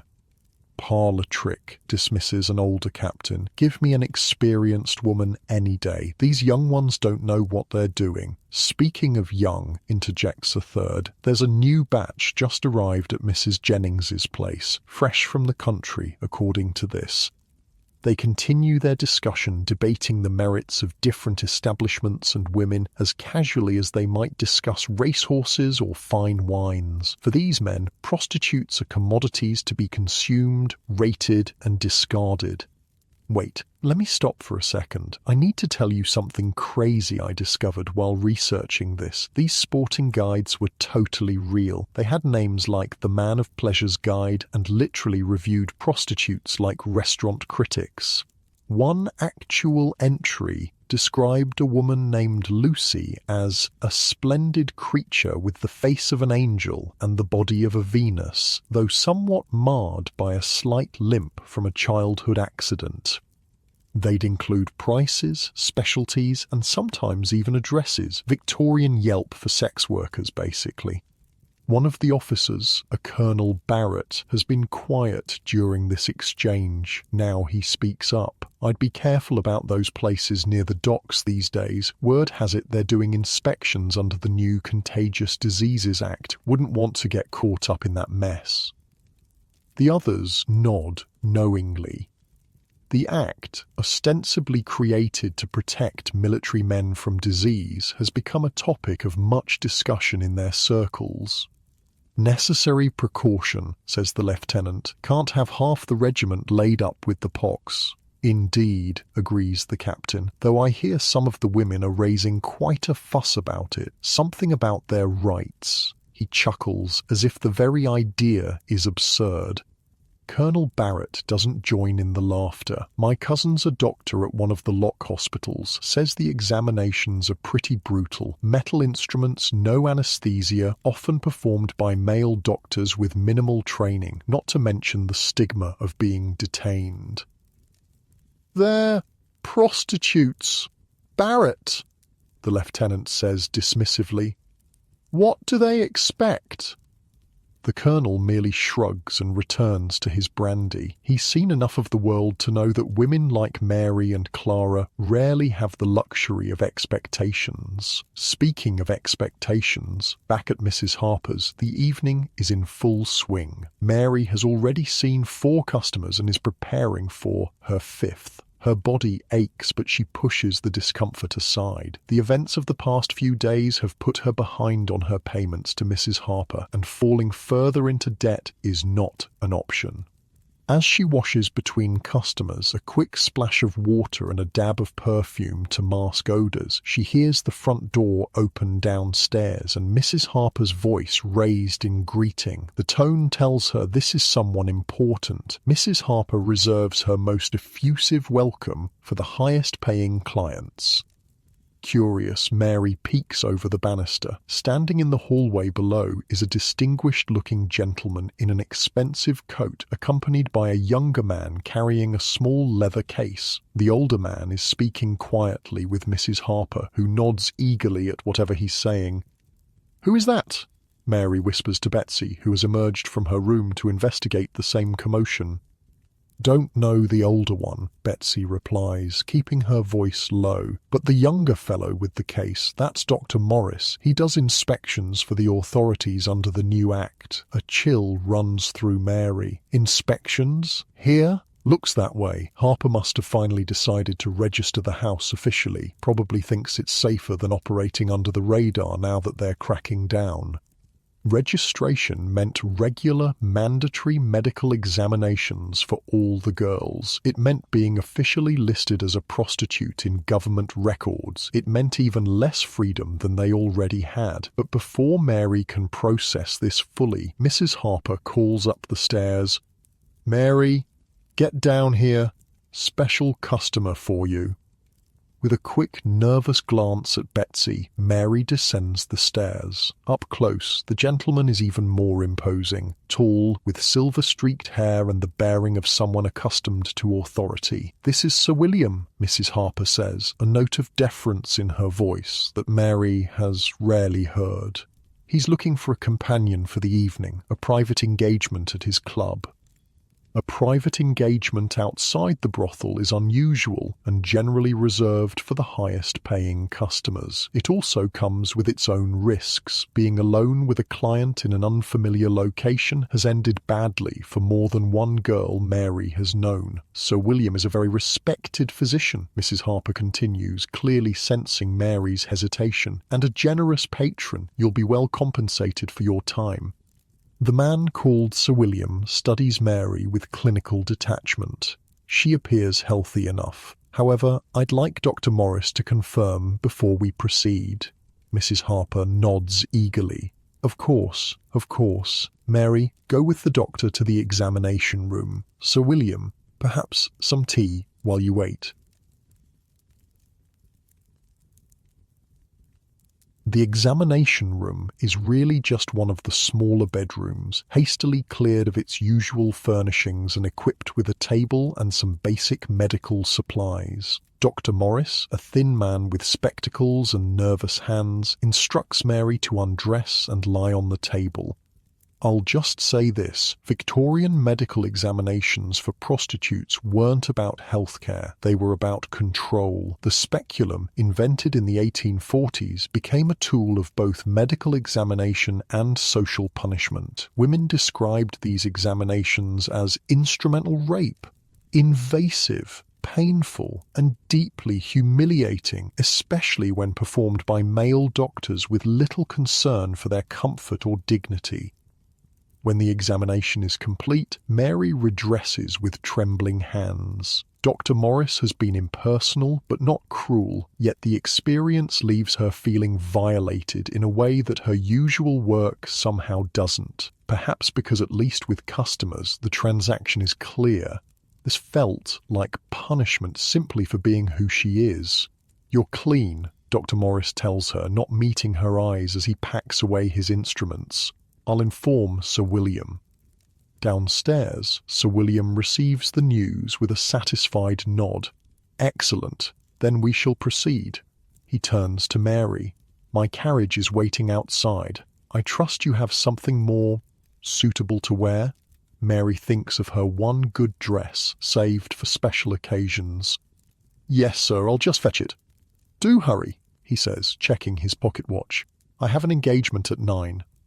As Mary returns to her room to change, her mind races. Who is this man really? What does he want with her? The fee Mrs. Harper mentioned is substantial, enough to significantly reduce her debt if she receives even a fraction of it. Betsy is waiting in their room, her expression concerned. Private engagement? Mary nods, quickly changing into her better dress, a dark blue wool that's only slightly outdated in its style. Some doctor, Sir William. Betsy's eyes widen. Sir William Acton, the one who wrote that book about prostitution? I don't know. Maybe. Does it matter? Mary, he's one of the main supporters of the Contagious Diseases Act. He thinks all prostitutes are morally corrupt and mentally deficient. His research is why they're able to treat us like animals. This new information sends a fresh wave of anxiety through Mary. Then why would he want, services? Betsy laughs bitterly. Men like that are always the biggest hypocrites. They condemn us publicly while visiting us privately. Just be careful, all right? Mary promises she will, though they both know caution only goes so far in their line of work. Before leaving, she impulsively hugs Betsy, drawing strength from the brief contact. "I'll watch over Emily," Betsy assures her. "You just come back in one piece." Sir William's carriage is indeed waiting, a luxurious private vehicle with the Acton family crest on the door, confirming Betsy's identification. The interior is plushly upholstered in dark green velvet, a stark contrast to the hard wooden benches Mary is accustomed to on the rare occasions she can afford public transportation. Sir William himself is already seated inside, his expression difficult to read in the dimly lit interior. As Mary settles across from him, the carriage begins to move. "You seem nervous, miss." He pauses, eyebrow raised. "Mary, sir." "Just Mary? No surname?" She hesitates. She rarely gives her real surname to customers. "Smith, sir." He smiles thinly, clearly recognizing the lie, but not calling her on it. "Very well, Miss Smith. You needn't be nervous. I simply require female companionship for a social gathering. You will be expected to be charming, attentive, and discreet. Can you manage that?" "Yes, sir." Mary has played many roles for many men. Charming companion seems relatively straightforward by comparison. "Good." He reaches into his coat and withdraws a small purse, which he hands to her. "Half now, half when the evening concludes. I trust that's acceptable." Mary opens the purse to find more money than she's held at one time in her entire life at Mrs. Harper's. She quickly tucks it away, trying to maintain a professional demeanor despite her shock. "Yes, sir. Thank you." "I should clarify," Sir William continues, his tone conversational, "that while you will be expected to project the appearance of a lady, you should not forget what you are. The gentleman present will understand your true nature, though it will remain unspoken." There it is, the reminder of her place, lest she get ideas above her station. Mary has heard variations of this speech from wealthy clients before. They want the illusion of respectable company without having to actually respect the women providing it. "I understand, sir." "I should hope so. I found that girls from your background often harbor unrealistic expectations when exposed to better society. It invariably leads to disappointment."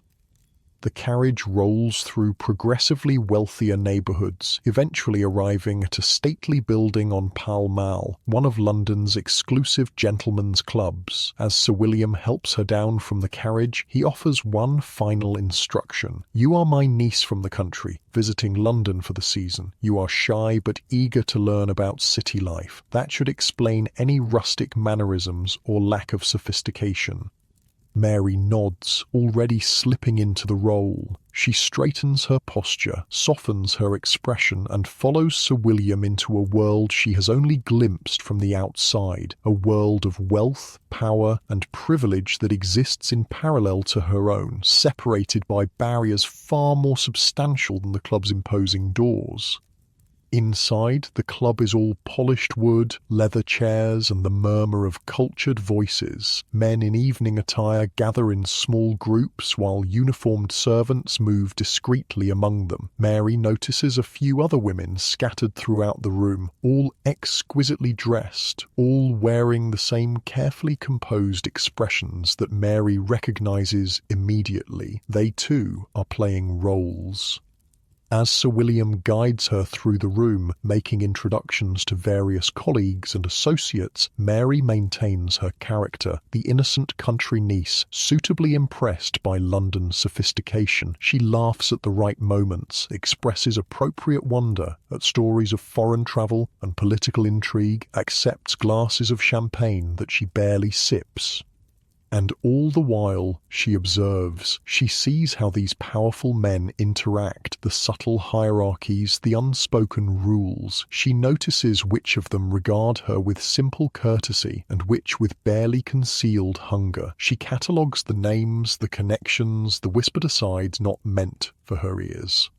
This, she realizes, is what Clara the courtesan experiences regularly, this strange intersection of social performance and commerce, where the line between companion and commodity blurs. It's exhausting in a different way than her usual work, demanding constant vigilance and adaptation. By the time Sir William signals that they will be departing, several hours have passed. Mary's face aches from maintaining her pleasant expression, and her mind is crowded with the names and faces of men who, in other circumstances, would cross the street to avoid someone like her. In the carriage ride back to Mrs. Harper's, Sir William seems pleased. "You performed adequately," he tells her, handing over the second half of her payment. "You have a certain adaptability that served well this evening." "Thank you, sir." Mary tucks the money away, already calculating how much Mrs. Harper will claim of it. "I may require your services again in similar circumstances. Would that be amenable?" It's phrased as a question, but they both know it's not. If Sir William wants her again, Mrs. Harper will make her available, regardless of Mary's wishes. Still, the money is better than she could earn with multiple regular customers, and the work itself less physically demanding. "Of course, sir." He studies her for a moment in the dim carriage light. "You're an interesting specimen, Mary Smith, more intelligent than most of your kind. In different circumstances, you might have made something of yourself." The condescension in his tone makes her skin crawl, but she maintains her pleasant expression. "Thank you, sir.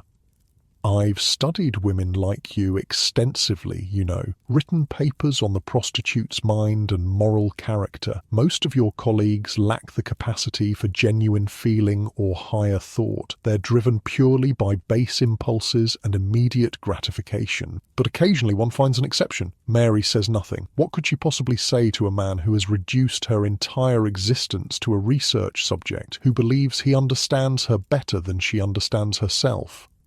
As the carriage approaches Mrs. Harper's neighbourhood, Sir William makes one final observation. "The new act, the one your kind find so objectionable, it's for your own protection as much as anyone's. Disease, moral degradation, early death. These are the inevitable consequences of your chosen path. We're simply trying to mitigate the damage both to society and to yourselves." Mary thinks of the painful examination earlier, of the women detained in lock hospitals for months, of the stigma that follows even after release. She thinks of the men who spread the very diseases the act supposedly controls, men who are never examined, never detained, never stigmatized. But all she says is, "Yes, sir, I understand," because in this moment, in this carriage, with this man who holds so much power over her future, what else can she say? When Mary returns to Mrs. Harper's, the house is unusually quiet. No sounds of customers or girls calling to each other down the hallways. For a moment, she wonders if she's walked into the wrong building. "Hello," she calls, her voice echoing slightly in the silent front hall. Betsy appears at the top of the stairs, her face drawn with worry. "Thank God you're back. Things have gone to hell." Mary hurries up the stairs, the weight of her earnings from Sir William temporarily forgotten. What's happened? Where is everyone? Police came again, with doctors this time, took half the girls for examination under the new act. A cold feeling settles in Mary's stomach. Which half? Lucy, Ellen, Kate, 6 others. Emily managed to hide in the cupboard again. Harper's downstairs, drinking herself stupid. The implications sink in slowly. The examinations aren't just humiliating and painful, they're a precursor to potential detention. Any girl found with signs of disease would be locked away in a hospital for months, possibly longer. When will they come back? Betsy's expression says it all. If they're clean, maybe tomorrow. If not, they both know what that means. The lock hospitals, places where infected women are detained until deemed cured, are notorious. Poor food, harsh treatment, endless medical treatments that often do more harm than good. It's because of the registration, isn't it? Mary says quietly. Harper officially registered the house, and now they can come whenever they want. Betsy nods grimly. Seems that way. She thought it would protect us from random raids. Instead, it's just made us easier targets.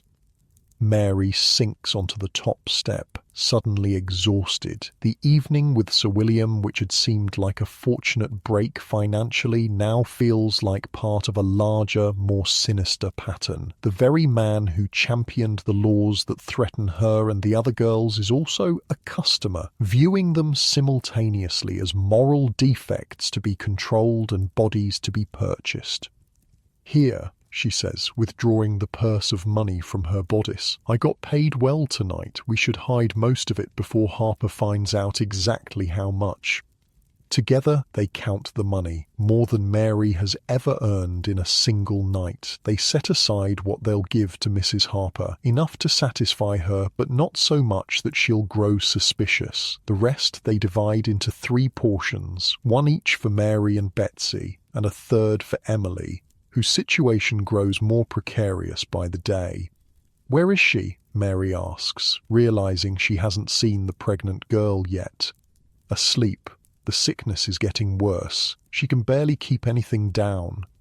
Mary's heart sinks. Emily needs proper care, proper food, rest, none of which are available in a brothel where a girl's worth is measured by how many men she can service in a night. They hide their respective shares of money in their usual spots, sewn into mattress seams, tucked into loose floorboards, concealed in the hollowed-out heels of boots. Small fortunes that grow coin by coin, hidden from Mrs. Harper's grasping hands and the prying eyes of customers. Speaking of customers, I found this utterly bizarre account from a doctor who treated prostitutes in the 1860s. He described one woman who had a small metal box surgically implanted under her skin, like actually stitched into a pocket she'd cut in her thigh, where she kept her savings. She was so terrified of having her money stolen that she literally put it inside her body. Just the desperation that would drive someone to that extreme is almost impossible to imagine. The next morning brings news, though not the kind they'd hoped for. Tom the chestnut seller stops by with word from a friend who works at the Lock Hospital. Lucy and Ellen passed inspection, he tells Mary when she meets him at the back door. They'll be back today. But Kate and 2 others, they got the disease, locked up for at least 3 months. Mary thanks him with a penny and the last of yesterday's bread. 3 months. It might as well be a lifetime. By the time those girls return, if they return, their places will have been filled, their regular customers claimed by others, their meagre possessions distributed among those who remain. And Mrs. Harper's response to this disruption, to demand more from those left behind. Double shifts, she announces at breakfast, her bloodshot eyes and trembling hands betraying her hangover. All of you, we've got to make up for the lost income. Mary, you'll take Kate's regulars in addition to your own. Betsy, you'll cover for Sally. Emily. Her gaze hardens as it lands on the pregnant girl, who's managed only a few bites of porridge. You're still sick, I see. Emily nods miserably, one hand resting protectively on her abdomen. Well, you'd better get over it quick. The Duke's agent will be by next week to check on your progress. If you look like death warmed over, he might reconsider his investment. The casual cruelty of this statement hangs in the air. Emily is no longer even a person in Mrs. Harper's eyes. Just an investment whose value depends on how well she can perform her assigned role. I'll help her, Mary says impulsively. If I take on extra customers, I can give her some of my time to rest. Mrs. Harper's eyebrows shoot up. Feeling charitable, are we? Fine, but you'll still need to meet your quotas. I don't care if you sleep standing up between customers. After breakfast, as the girls disperse to prepare for the day's work, Mary helps Emily back to their room. The younger girl is shaking. Whether from illness or fear is hard to tell. She hates me, Emily whispers as Mary helps her into bed. She's going to find a way to get rid of me, baby and all. No, she won't, Mary says firmly. You're worth too much to her now. The Duke's payment will keep her happy, but they both know Mrs. Harper's goodwill extends only as far as her financial interests. If a better opportunity presents itself, or if Emily's condition becomes too problematic, the madam won't hesitate to discard her. Try to rest, Mary tells her, tucking the thin blanket around her friend. I'll check on you between customers. The day that follows is one of the hardest Mary has experienced since coming to London. True to her word, Mrs. Harper assigns her a double load of customers, a parade of men, most of whom she's never seen before, each with their own demands, preferences, and occasional cruelties. By mid-afternoon, Mary's body is screaming in protest. Every movement sends pain shooting through her lower back and thighs. Her throat is raw from feigning the sounds of pleasure that most customers expect. Her mind feels foggy, disconnected from her body as a means of self-preservation. During a rare moment of respite, she checks on Emily, who has managed to sleep for a few hours. Betsy, too, is struggling with her increased workload, though she bears it with her characteristic grim humour. If I have to fake one more bloody orgasm today, she mutters as they pass in the hallway, I'm going to lose my voice entirely. Mary manages a tired laugh. Save your strength. Harper says there's a group of sailors coming in tonight. The thought of more customers, sailors no less, who tend to be rowdier and more physical than most, sends a wave of exhaustion through her. But what choice does she have?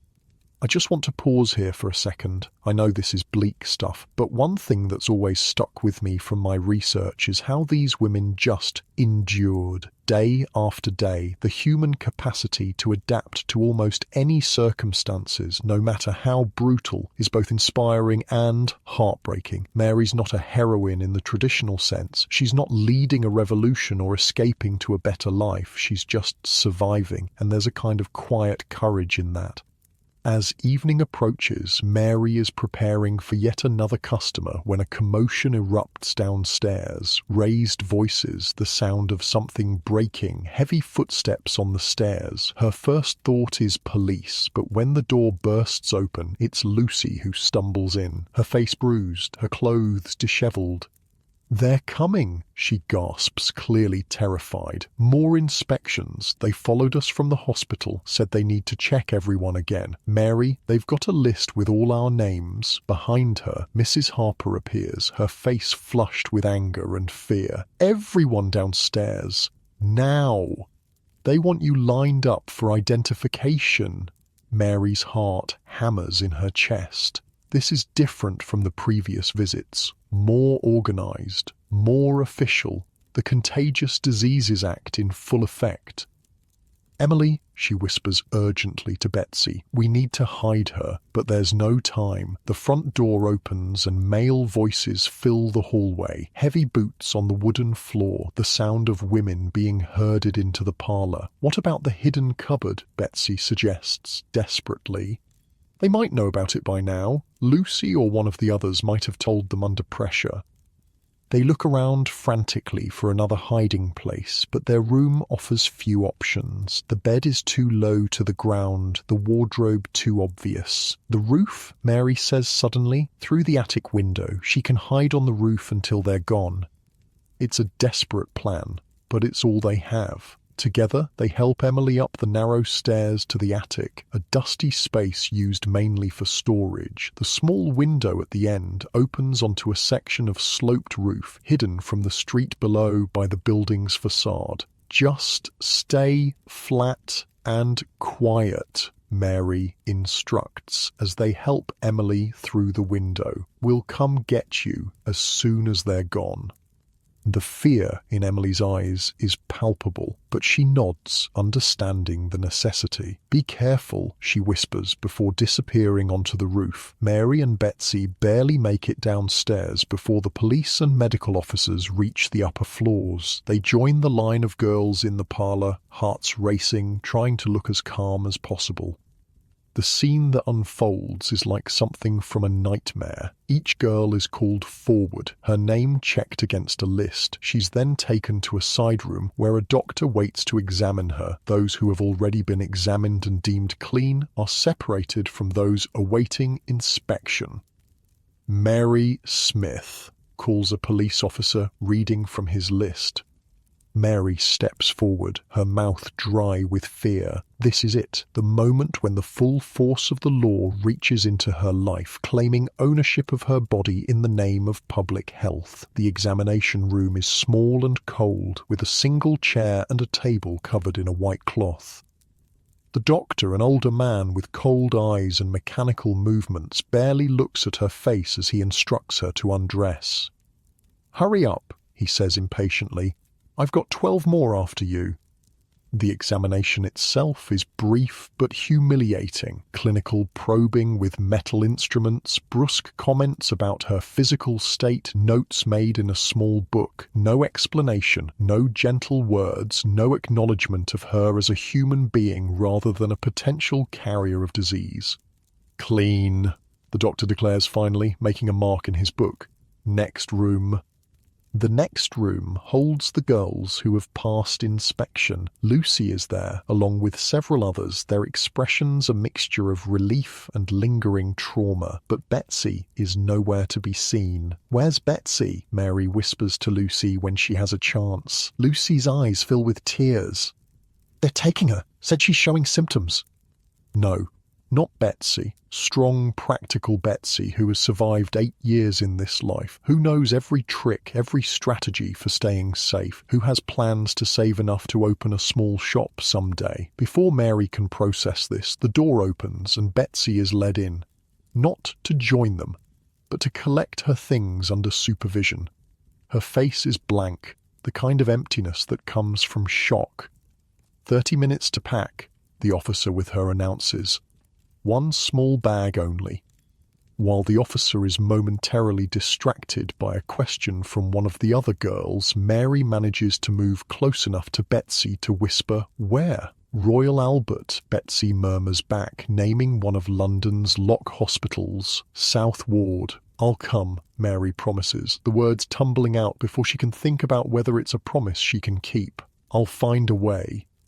Betsy's expression softens for just a moment, a flicker of her usual self breaking through the shock. "Look after Emily," she whispers, "and yourself." Then she's gone, led away to pack her meagre possessions before being transported to the hospital where she'll remain for months.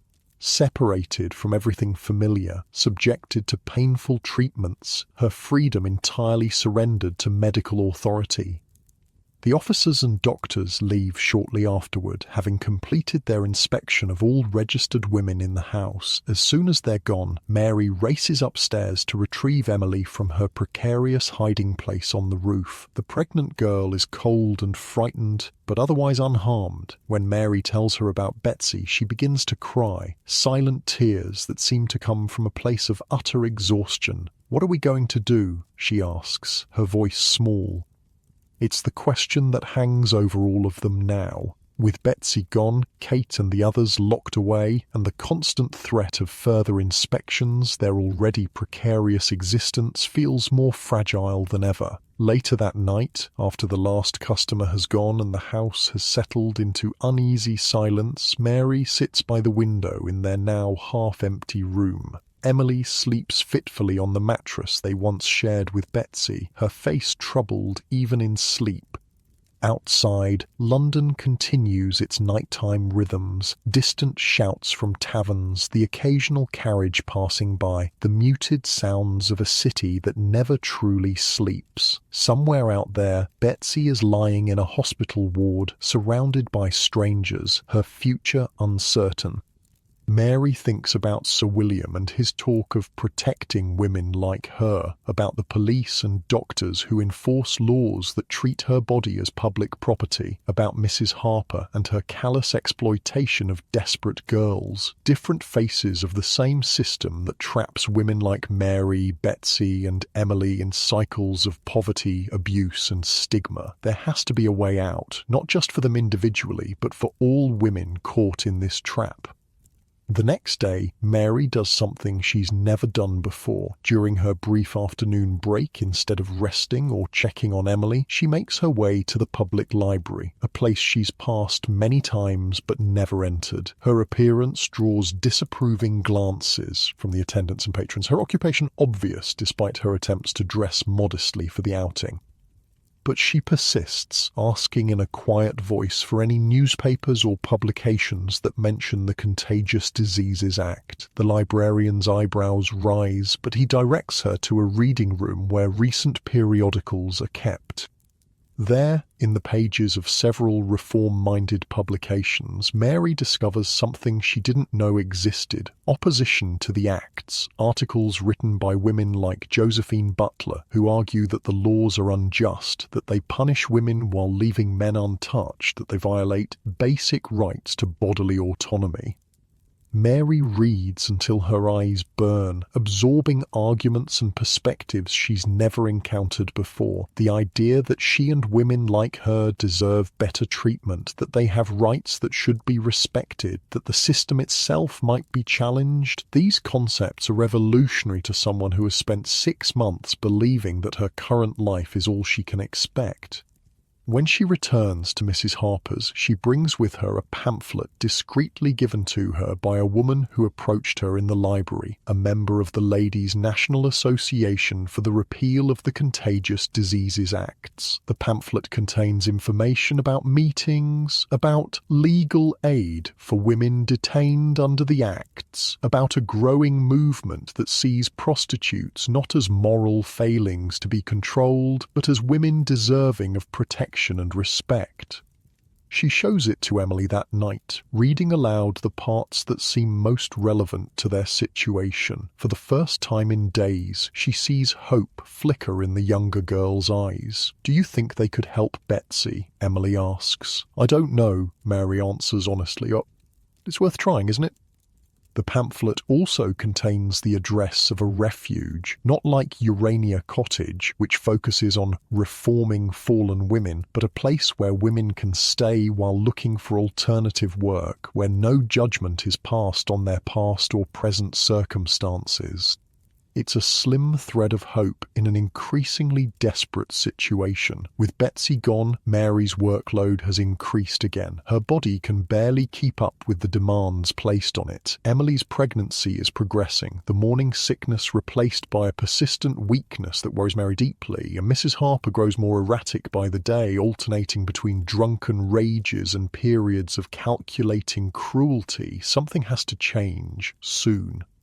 The opportunity comes a week later in the form of an unexpected visitor to Mrs. Harper's establishment, a well-dressed woman who arrives in the late afternoon asking to speak with the proprietress. From her position at the top of the stairs, Mary watches the interaction with curiosity. The visitor is unlike their usual clientele, female for one thing, and carrying herself with the confident posture of someone accustomed to respect. Her clothing is expensive but understated, her manner direct but not aggressive. I represent the Ladies' National Association, Mary hears her say to a clearly suspicious Mrs. Harper. We're conducting a survey of establishments affected by the recent Contagious Diseases Act. Mrs. Harper's response is predictably hostile. We're running a business here, no time for surveys or charity cases. The woman is undeterred.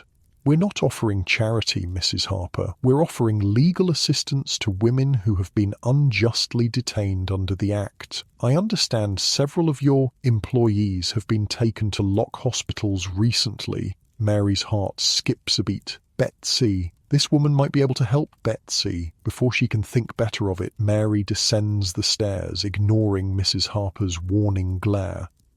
"Excuse me," she says, addressing the visitor directly. "I have a friend who was taken to Royal Albert Hospital last week. Is there anything that can be done for her?" The woman turns, her expression softening as she takes in Mary's youth and obvious exhaustion. "There might be. Our association is challenging these detentions on legal grounds. Could you tell me more about your friend's situation?" Mrs. Harper steps between them. "She'll tell you nothing. This is my house, and these are my girls. If you want information, you'll go through me." But the visitor has already slipped a card into Mary's hand, a small, discreet movement that Mrs. Harper doesn't notice in her anger. "Perhaps another time," the woman says smoothly. "Thank you for your attention, Mrs. Harper." After she's gone, Mrs. Harper rounds on Mary. "What the hell do you think you're doing, talking to people like that about our business?" "I just thought you're not paid to think," Mrs. Harper snaps. "You're paid to keep your mouth shut and your legs open. One more stunt like that, and you'll be out on the street. Understand?" Mary nods, properly chastised for now, but the card burns in her palm, a tangible connection to something beyond these walls, something that might offer a path forward not just for Betsy, but for all of them. Later, alone in her room while Emily sleeps, Mary examines the card by candlelight. "Miss Helen Wilson, Ladies' National Association for the Repeal of the Contagious Diseases Acts," it reads, followed by an address in a respectable part of town. A decision forms slowly in Mary's mind. Not an escape. Not yet. They aren't ready, don't have enough saved, don't have a secure place to go, but a step in that direction, a reaching out to people who might help them prepare for the moment when escape becomes possible. She will write to Miss Wilson, will tell her about Betsy, about Emily, about herself, will ask what options might exist for women who want more than this endless cycle of exploitation and control. It's a small act of rebellion, writing that letter, but as Mary carefully pens the words by candlelight using paper stolen from Mrs. Harper's office and an envelope borrowed from a sympathetic customer, she feels something she hasn't experienced in months. Hope, fragile and uncertain, but present nonetheless.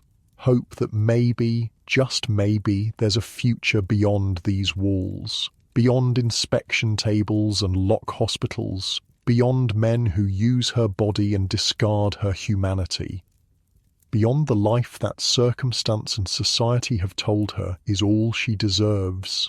3 weeks pass before Mary receives a response to her letter. 3 weeks of doubled workloads, of caring for Emily as her pregnancy advances, of wondering about Betsy's fate in the lock hospital. 3 weeks of hiding her small savings from Mrs. Harper's increasingly desperate searches for extra income. The response comes via Tom the chestnut seller, who delivers a sealed envelope with a significant look that tells Mary its importance. She waits until she's alone in the shared bedroom, Emily dozing fitfully nearby before carefully breaking the seal. The letter is written in a neat, educated hand on quality paper, the kind Mary hasn't touched since leaving Yorkshire. "Dear Miss Smith," it begins. "I was most grateful to receive your letter regarding your situation and that of your friends. The Ladies' National Association is indeed working to assist women affected by the unjust Contagious Diseases Acts, and we may be able to offer help in your particular circumstances. Regarding your friend at Royal Albert Hospital, I have made inquiries. Miss Rebecca Wilson, whom you refer to as Betsy, is indeed being held there. Our association has a visitor who attends the hospital weekly, and she has been able to speak with Miss Wilson. She is physically well, though the treatments are unpleasant, and her spirits remain remarkably strong given the circumstances. Betsy is alive. The relief that floods through Mary is so intense she has to sit down, the letter trembling in her hands, alive and apparently still herself, still strong-spirited despite what must be harrowing conditions.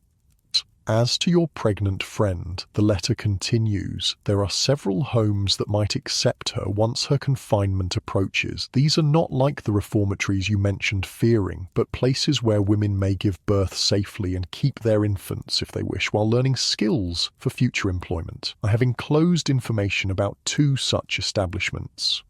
Mary unfolds a second sheet of paper containing details of homes for unwed mothers, addresses, requirements, costs. Her heart sinks slightly at the latter. Even the most affordable option would require more than she and Emily have managed to save so far.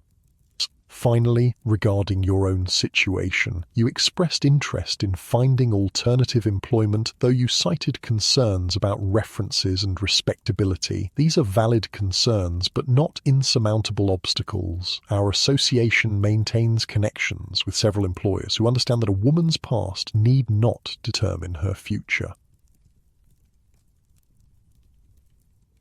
If you would like to discuss these matters further, I will be at Covent Garden Market this coming Tuesday at 10 o'clock in the morning near the flower stalls. I shall be wearing a blue bonnet with white trim. If this time is not convenient, please send word via your messenger and we can arrange another meeting. With sincere hopes for your welfare, Helen Wilson Ladies National Association. Mary reads the letter twice more, committing its contents to memory before carefully burning it in the candle flame. Evidence of outside communication would enrage Mrs. Harper, who guards her control over the girls jealously. As she watches the paper curl and blacken in the flame, Mary considers her options. Meeting Miss Wilson means missing morning customers, which means facing Mrs. Harper's wrath. But the potential benefits, help for Emily, news of Betsy, a possible path out for herself, outweigh the risks. What was that? Mary turns to find Emily awake, watching her with tired eyes. A letter, Mary admits, seeing no reason to lie to her friend, from the Ladies' Association lady about Betsy and other things. Emily struggles to sit up, her belly now visibly rounded beneath her nightgown. At 4 months pregnant, she's beginning to show enough that Mrs. Harper has started presenting her to select customers with particular interests. The promised visit from the Duke's agent is overdue, causing the Madame increasing anxiety. What did it say? Is Betsy all right? Mary sits beside her on the mattress. She's alive, being treated harshly but staying strong. She hesitates, then adds, "The lady also mentioned places that might help you, places where you could have the baby safely and keep it afterward." Hope flickers in Emily's pale face. Really? Not like Mother Blackwood's? Real medical care, and they teach skills for other work afterward. How much? Mary sighs. More than we have right now, but we're saving, and she stops, reluctant to share her tentative plan before she's sure it's viable. Emily takes her hand. "And what? Mary, please, I need something to hope for. I'm meeting the lady from the association next week to talk about possibilities." A year ago, Mary had arrived in London full of possibilities. A letter of recommendation, savings for lodgings, dreams of respectable work as a lady's maid. How quickly those possibilities had narrowed to survival by any means necessary. Now perhaps they might expand again. Not to the innocent hopes of her arrival, but to something more modest, yet infinitely precious. A life with choices. "I want to come with you," Emily says, her voice stronger than it's been in weeks, "to meet this lady." Mary shakes her head. It's too risky. Harper's watching you closely with the Duke's visit coming. Please, Mary, I need to see for myself that this is real, that there's actually a way out of here. In your warm, comfortable bed, you can probably guess what Mary decided, because when you're trapped in a situation like theirs, hope is the most precious commodity of all, more valuable than money or connections or even health. Hope that tomorrow might be better than today, that there exists a future beyond these walls, these men, these endless nights of selling your body and soul by the hour. The following Tuesday finds Mary and Emily slipping out of Mrs. Harper's during the morning inspection. They've bribed Molly, a newer girl, to cover for them, claiming they're both with a regular customer who requested them together, a story that should hold until at least noon. They've dressed in their plainest clothes, trying to look as respectable as possible. Emily wears a shawl draped carefully to minimize the visibility of her condition. Mary carries their combined savings sewn into the hem of her dress. Not everything they've set aside, but enough to act if an opportunity presents itself. Covent Garden Market buzzes with morning activity. Flower sellers arrange their colourful wares, fruit vendors call out their prices, servants from wealthy households haggle over the freshest produce. It's a world away from the stifling confines of Mrs. Harper's establishment, though Mary notes with a practised eye the working girls who circulate here too, not actively soliciting in broad daylight, but making themselves available for arrangements later.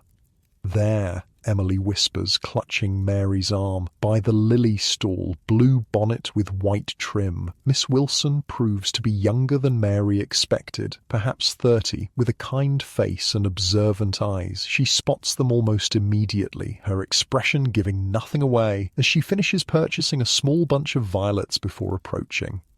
"Miss Smith, I presume," she says quietly, offering the flowers to Mary as if they're simply acquaintances meeting for a social call. "And this must be your friend." "Emily," the pregnant girl supplies, her voice barely audible. "Shall we walk? There's a tea shop nearby where we might speak more privately."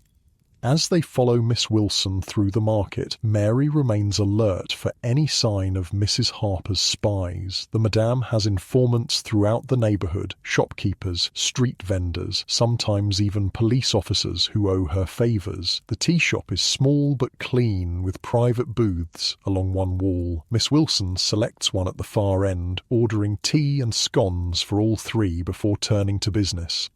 "I must be frank," she says, her voice low enough that only they can hear. "Your situation is difficult but not unprecedented. The association has helped women in similar circumstances before." "How?" Mary asks, equally direct. "It depends on what you want. For your friend Betsy, we're already making progress. Our solicitor has challenged her detention on procedural grounds. The hospital failed to follow proper protocols during her examination. We expect her release within a month, possibly sooner." A weight lifts from Mary's chest. "And then what? She can't go back to Harper's?" No, she certainly cannot. The association maintains a small residence for women transitioning to other employment. She would be welcome there while she finds her feet. Emily leans forward. "What about me, the baby?" Miss Wilson's expression softens. "As I mentioned in my letter, there are homes that specialise in helping women in your condition. The most suitable is in Hampstead, far enough from your current situation to offer safety, close enough to London for employment afterward." "And they let you keep the baby?" Emily presses, one hand moving protectively to her abdomen. "If that is your wish, yes. They also arrange adoptions for those who prefer that option. The choice is entirely yours." The concept of choice, of having agency over one's own body and its functions, is so foreign to their current existence that Mary finds herself momentarily speechless. For months now, her body has belonged to Mrs. Harper, to customers, to medical examiners, to everyone except herself. "The cost," Mary says finally. "In your letter, you mentioned fees." "There are costs, yes, but the association may be able to assist in certain cases. Miss Wilson studies them both. May I ask how you came to Mrs. Harper's establishment? Your letter suggested it was not entirely by choice. Mary hesitates, then tells their stories: her arrival in London with false prospects, Emily's seduction and abandonment by a former employer, Betsy's gradual slide from factory work to occasional prostitution to full-time brothel life. As she speaks, Miss Wilson takes notes in a small book, occasionally asking clarifying questions but never exhibiting judgment or disgust. These are exactly the kinds of cases our association was formed to address, she says when Mary finishes. Women driven to prostitution not by moral failing, but by economic necessity and male exploitation. She reaches into her reticule and withdraws several pamphlets, sliding them across the table. These explain our work in more detail. Please read them when you can do so safely.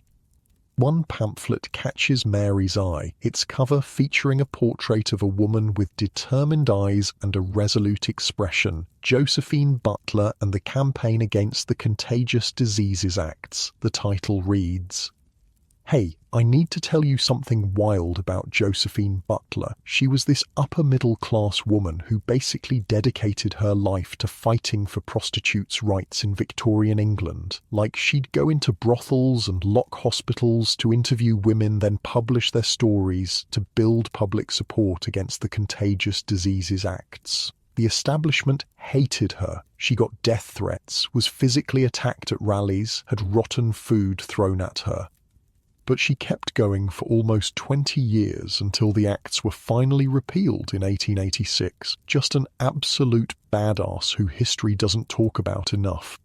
"How does this work?" Mary asks, gesturing to the pamphlets. "Practically speaking, if we wanted to leave Harper's today," Miss Wilson considers this, "it would be challenging but not impossible. The home in Hampstead could take Emily immediately. I happen to know they have a vacancy. For you and Betsy, the residence I mentioned has limited space, so there might be a short wait. However, we could arrange temporary lodgings in the meantime." "And work? After?" "That depends on your skills and preferences. Domestic service is the most common path, though the association also has connections with respectable workshops and manufactories. Some women choose to emigrate to the colonies, where their past is unknown and demand for female workers is high." Emily's eyes widen. "Emigrate? You mean leave England altogether?" "It's an option, not a requirement," Miss Wilson clarifies. "The association sponsors several women each year for passage to Canada or Australia. With proper references, which we can provide, a woman can build an entirely new life." An entirely new life. The concept is almost too enormous to contemplate. Yet as Mary sips her cooling tea, she allows herself to imagine it, waking each morning without Mrs. Harper's inspection, working hard but for herself, keeping her earnings, perhaps even someday finding someone who might love her despite or without ever knowing her past. "There is one more thing you should know," Miss Wilson says, her voice growing even quieter. "What you're contemplating, leaving Mrs. Harper's without notice, taking Emily despite the arrangement with this duke, it carries risks. Mrs. Harper will not simply let you go, especially not Emily. She might send people to find you. She might contact the police, claiming theft or breach of contract. Can she do that? Legally? The law is complicated when it comes to women in your situation. On paper, you are free to leave at any time. In practice, the authorities often side with establishments like Mrs. Harper's, especially if money is exchanged to encourage their cooperation. It's what Mary feared, but needed to hear confirmed. This won't be as simple as walking away. They'll need to be careful, strategic, and they'll need help. "What would you advise?" she asks Miss Wilson directly. "Plan carefully. Save as much as you can. When the moment comes to leave, do so without warning and go directly to a safe location. The association can help with the latter." She hesitates, then adds, "And understand that even with the best preparation, there will be risks and hardships ahead. The path out of prostitution is rarely smooth." They talk for nearly an hour more, discussing practical details, how to communicate safely, what to bring when they leave, what documents might be needed for future employment. By the time they part, Mary has a clearer sense of what might be possible, though the obstacles remain daunting. "We'll help you," Miss Wilson promises as they prepare to go their separate ways outside the tea shop. "Whatever you decide, but please be careful until then." The walk back to Mrs. Harper's is tense, both women acutely aware that their absence may have been discovered by now. They separate a block from the house, Emily going in through the front door with a story about feeling ill and stepping out for air, Mary slipping in through the back entrance used by tradespeople. Mary has barely reached the kitchen when Mrs. Harper appears, her face flushed with rage. "Where the hell have you been?" she demands, grabbing Mary's arm with bruising force. "Half the morning's customers turned away because you weren't here." "I'm sorry, Mrs. Harper. I felt ill and needed." The slap catches her by surprise, though it shouldn't. Mrs. Harper's temper has grown increasingly volatile as the financial pressures on the house mount. "Ill? You look well enough to me, well enough to be out gadding about while the rest of us work." Mary doesn't correct the assumption that she's been enjoying leisure time. Better that than the truth. "It won't happen again," she says, keeping her eyes downcast in a show of contrition. "Damn right it won't. You'll make up the lost income tonight. Double shift, no breaks. And your food allowance is cut for the week." It's a harsh punishment, but not unexpected. Mary accepts it without protest, knowing that resistance would only make things worse. What matters is that their meeting with Miss Wilson went undiscovered. The possibility of escape remains intact. Later that day, when she finally has a moment alone with Emily, they compare notes in hurried whispers. No one seems to have connected their absences or suspected they were together. Their secret remains safe.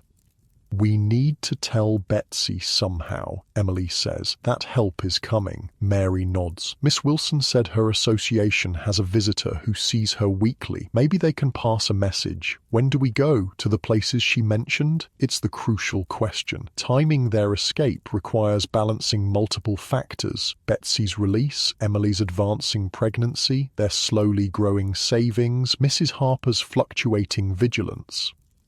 "Not yet," Mary decides reluctantly. "We need more money, and we need Betsy. Another month, maybe less if we're careful." Emily's face falls, but she doesn't argue. They both understand the precariousness of their position, the danger of acting too hastily. What follows is a period of careful preparation disguised as routine. Mary takes on every extra customer she can, ignoring her body's protests, squirreling away pennies and shillings whenever possible. Emily plays her role for the Duke's agent when he finally visits, projecting the perfect combination of innocence and fertility that makes her valuable commodity. Beneath these performances, they plan, save, and wait for news of Betsy. That news comes 3 weeks later, delivered again by Tom the chestnut seller. Betsy has been released from the Lock Hospital. She's staying at the association's residence, recovering her strength. She's asking about them. "Did she send a message?" Mary asks urgently. Tom shakes his head. "Just that she's safe and thinking of you both. It's enough. Betsy is free, recovering, away from Mrs. Harper's reach. One piece of their plan is falling into place." The timing of their own departure becomes more pressing when Emily reaches 5 months of pregnancy. The Duke himself is expected to visit soon to see the object of his peculiar fascination in person. If he takes a particular interest in Emily, Mrs. Harper might increase her vigilance, making escape more difficult. "It has to be soon," Mary tells Emily as they lie awake one night, whispering in the darkness. "Before the Duke comes, before anyone realizes what we're planning." "How soon?" 3 days. Friday. Harper will be busy with the bookkeeping and most of the regular customers will be home with their families for the weekend. Emily's hand finds Mary's in the darkness, squeezing tight. "Are we really doing this? Really leaving?" "Yes," Mary says firmly. We're really leaving. The plan itself is simple by necessity. On Friday afternoon, during the brief lull between day and evening customers, they'll slip out with only what they can carry discreetly. They'll go directly to the address Miss Wilson has provided, a small boarding house run by a supporter of the association where they can stay until more permanent arrangements are made. Their combined savings won't last long, but Miss Wilson has assured them that the association will help with immediate needs while they find their footing. It's a fragile safety net, but more than they've had since coming to London. The morning of their planned escape dawns grey and drizzling, typical London weather that Mary finds oddly comforting in its familiarity. She goes about her usual routine with deliberate normalcy, seeing morning customers, eating the meagre breakfast Mrs. Harper provides, helping Emily prepare for the day ahead.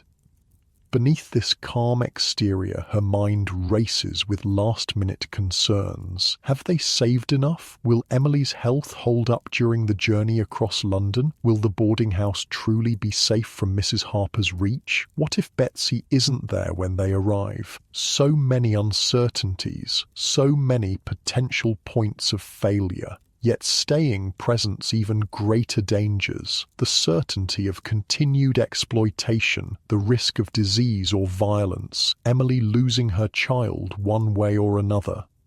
They've made their choice, now they must see it through. The afternoon arrives with painful slowness. Mary has hidden their small bundles, extra clothes, their savings, the few personal items they can't bear to leave behind, in a coal bin behind the kitchen, ready to retrieve at the critical moment. Mrs. Harper is indeed occupied with the books, secluded in her office with strict instructions not to be disturbed. Most of the other girls are resting or preparing for evening work. The house has the drowsy quality of mid-afternoon, when even brothels observe a kind of unofficial siesta. It's time. Mary retrieves their bundles from the coal bin, brushing off the worst of the dust. Emily waits by the back door, her face pale but determined, one hand resting on her swollen belly as if drawing strength from the life within. "Ready?" Mary whispers. Emily nods. "Ready."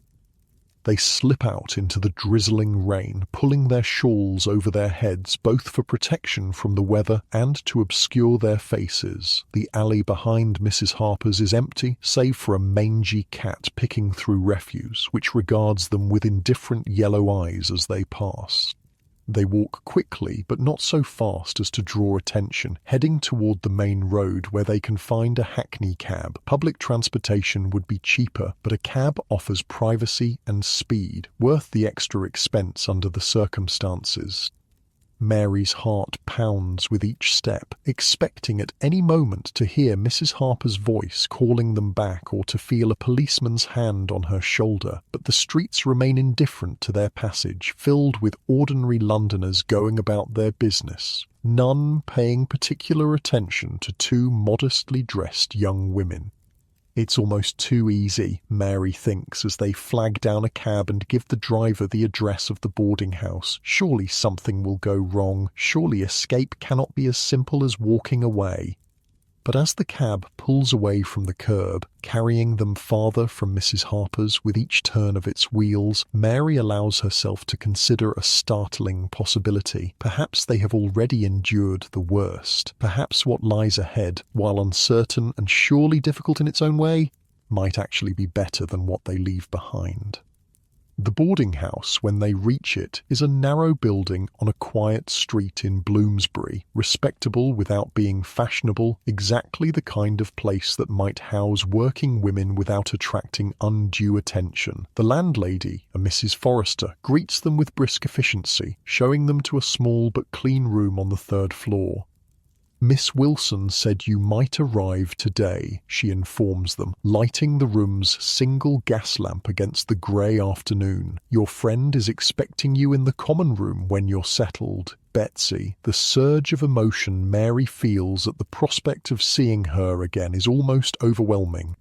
After weeks of uncertainty, of not knowing if she was truly safe, the reality of their reunion seems almost too good to be true.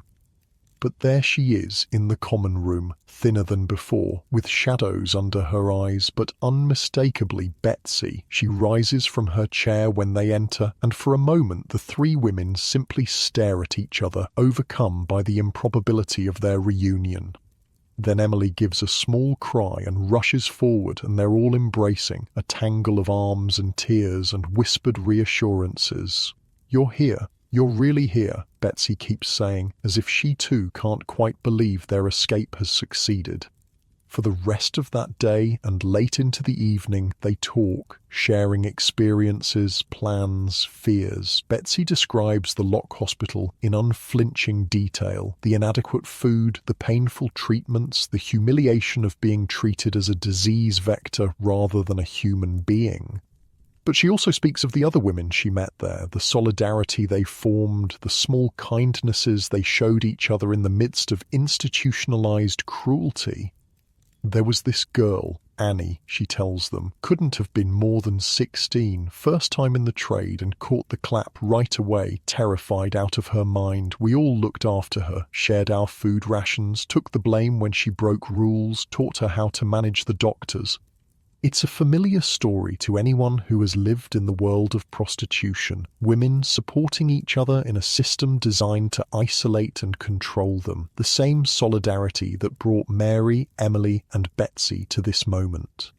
As night falls, they discuss what comes next. Betsy has already been at the boarding house for 2 weeks, regaining her strength and exploring options through the Ladies' Association. She's been offered work in a laundry, hard labour but honest pay, and is considering it while looking for something better suited to her skills with numbers. For Emily, the path is clearer. The home in Hampstead has confirmed they can take her next week once she's had a few days to rest from the stress of their escape. There she'll receive proper medical care for her pregnancy, with the possibility of training as a nursemaid afterward if she wishes to keep her child. "And you?" Betsy asks Mary. "What will you do?"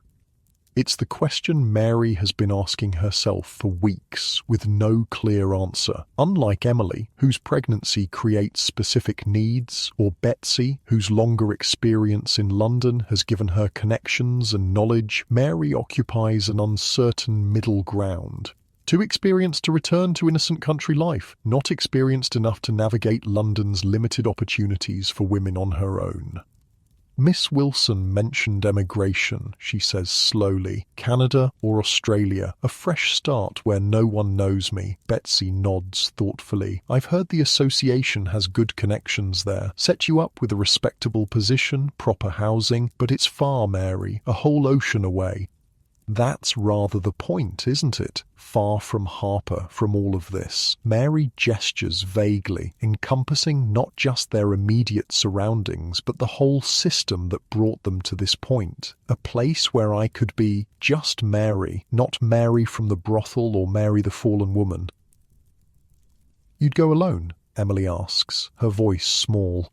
Mary hadn't considered anything else, but the idea of facing such a massive journey and unknown future entirely alone is daunting. "I suppose so." "Unless," Betsy begins, then stops. "Unless what?" "Unless someone went with you." Betsy meets her eyes. "I've been thinking about it too. There's not much for me here, is there? Same bad options, same bad memories, but out there might be different. The possibility unfolds between them, not just escape from their past, but a journey towards something new, together. It's too much to process in this moment of exhaustion and emotion, but it plants a seed, a direction to consider. They talk late into the night, making plans, adjusting them, allowing themselves to hope in ways they haven't dared for months. When they finally retire to their room, all three sharing again, but this time by choice rather than necessity, Mary lies awake long after the others have fallen asleep. She thinks about the path that brought her here, the naive country girl arriving in London, the brutal education of Mrs. Harper's establishment, the gradual hardening of her heart as a means of survival. She thinks about Betsy's strength, Emily's resilience, the unexpected kindness of Miss Wilson and her association. Most of all, she thinks about tomorrow, the first day in months when she will wake up without Mrs. Harper's inspection, without customers waiting, without the constant fear of police raids and medical examinations, a day that is, in some small but significant way, her own. It's not freedom, not really. The constraints of being a woman in Victorian London remain, the limited employment opportunities, the social stigma attached to her past, the constant threat of falling back into poverty and desperation. But it's a beginning, a foot placed on a path that might, with luck and determination, lead somewhere better. And for tonight, in this clean if modest room with the steady breathing of her friends beside her, that's enough. Days pass, then weeks. Emily goes to the home in Hampstead, where letters indicate she's doing well, her health improving with proper nutrition and rest. Betsy takes the laundry job temporarily, while continuing to explore other options. Mary helps at the boarding house to offset their costs, while meeting regularly with Miss Wilson to discuss the possibility of emigration. The association's solicitor confirms what they feared. Mrs. Harper has indeed reported them to the police, claiming theft of clothing and money. But without specific evidence or witnesses willing to testify, the case is weak. As long as they stay away from their old neighbourhood, the risk of arrest is minimal. 1 month after their escape, a letter arrives for Mary at the boarding house. The handwriting is unfamiliar, the return address missing. Inside is a single sheet of cheap paper with a brief message. Mary, heard you got out. Good for you. Harper's furious but running, scared. Police inspections increased after you left. Half the girls gone now, some saying the house might close altogether. Lucy asks after you, told her you're safe. Hope that's true. Tom. Mary reads the letter several times, emotions swirling. Mrs. Harper's establishment closing would be justice of a sort, though she knows the women there will simply be absorbed into other brothels, continuing the cycle. Still, there's satisfaction in knowing their escape contributed, however slightly, to disrupting a system that thrives on women's desperation and men's exploitation. And Lucy asking after her, that unexpected concern from someone she barely knew, touches something in Mary that she thought had hardened beyond reach. These small connections, these ripples of consequence spreading from their actions, remind her that even in the most degrading circumstances, humanity persists. The bonds formed between women like herself, Betsy, Emily, Lucy, bonds of shared experience and mutual protection, have power beyond what their oppressors recognized. It's this realization that finally solidifies Mary's decision about her future. When she meets with Miss Wilson the following day, she speaks with new certainty. I want to go to Canada, she says. Betsy too, if she's still willing, but I don't want to just disappear. I want to help first. With your association's work, Miss Wilson raises an eyebrow. Help? In what way? The women still trapped in places like Harper's, the ones in lock hospitals, they need to know there are options, that people like you exist. Mary leans forward, her voice intense. I lived it. I can speak to them in ways others can't. Before I go somewhere new, I want to reach back and offer a hand to those still caught. It's not a conventional request. Most women who escape prostitution want nothing more than to distance themselves from that world as quickly and completely as possible. But Mary has come to understand that her experiences, painful as they were, have given her knowledge and perspective that might be valuable to others. Miss Wilson considers this for a long moment before nodding slowly. It would be challenging work, dangerous, potentially, and it might delay your emigration plans. I understand, but it feels necessary, for me at least. Then we would welcome your help for as long as you wish to give it, and so a new phase begins. While continuing to plan for eventual emigration to Canada, Mary begins working with the Ladies' Association, visiting lock hospitals under Miss Wilson's guidance, speaking with women in situations similar to her own former predicament, distributing information about alternatives and assistance. It's difficult, often heartbreaking work. For every woman who listens eagerly to the possibility of escape, there are others too beaten down by circumstance to imagine change, too distrustful of help offered by respectable society, too entangled in complex webs of debt and dependency. But there are successes too. A young girl, new to prostitution and desperate to leave, placed in domestic service through the association's connections. An older woman, her health broken by years in the trade, given shelter and medical care for her final months. Small victories against a system that seems designed to consume women's bodies and spirits without remorse.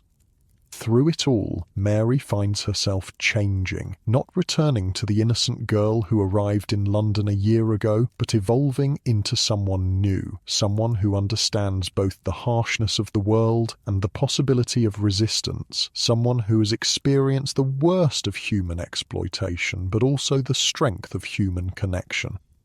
6 months after their escape from Mrs. Harper's, Mary and Betsy stand on the deck of a ship bound for Montreal. Behind them, the London docks recede slowly into the distance, the city's familiar silhouette dissolving into the horizon. Ahead lies uncertainty. A new country, new challenges, the daunting task of building lives from scratch.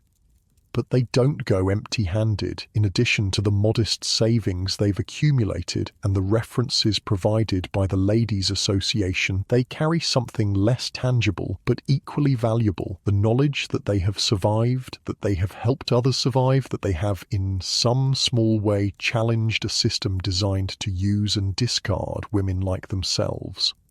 Emily remains in England, having decided to keep her child, a daughter born healthy despite the difficult circumstances of her conception. She writes to them regularly from the small village where she's found work as a nursemaid, her letters full of domestic details and cautious optimism about the future. As for Mrs. Harper's establishment, it did indeed close eventually, not from any single blow, but from the accumulation of pressures, increased police scrutiny, the growing campaign against the Contagious Diseases Acts, changing patterns of urban development that made the property more valuable for other purposes. The system itself persists, of course. Prostitution continues in London's streets and brothels, driven by the same forces of economic necessity and male demand. But cracks have appeared in its foundations, cracks created by women like Josephine Butler and her associates, women like Mary and Betsy, who refused to be simply victims, women who insisted on their humanity in a society that denied it. These cracks will widen in the years to come. The Contagious Diseases Acts will be suspended in 1883 and formally repealed in 1886. Women's suffrage movements will gain momentum, challenging fundamental assumptions about gender and power. Changes will come, though too slowly and incompletely, for many women caught in cycles of poverty and exploitation. But on this ship, heading west across the Atlantic, Mary doesn't know these future developments. She knows only that she has survived, that she is free, that possibilities lie ahead that would have been unimaginable during those dark months at Mrs. Harper's. As London disappears entirely behind them, Betsy comes to stand beside Mary at the rail. "Having second thoughts?" she asks quietly. Mary shakes her head. "No, just remembering. Better to look forward, I think. Nothing behind us worth keeping. Some things," Mary disagrees gently. "The good parts, the people who helped, the things we learned." Betsy considers this, then nods. "Fair enough, but mostly forward." "Mostly forward," Mary agrees. They stand together as the ship moves steadily westward, the vast Atlantic opening before them. The future is uncertain, but it is theirs to shape in ways their past never was. And for women who have lived as they have, that alone is a kind of victory. As the last light of day fades into evening, Mary thinks of Emily and her newborn daughter, of Lucy still working the streets of London, of all the women whose paths briefly crossed with hers during that tumultuous year. She hopes they too find their ways forward, their moments of choice, their opportunities for something better. It's this hope, fragile but persistent, that she carries with her across the ocean toward a new life.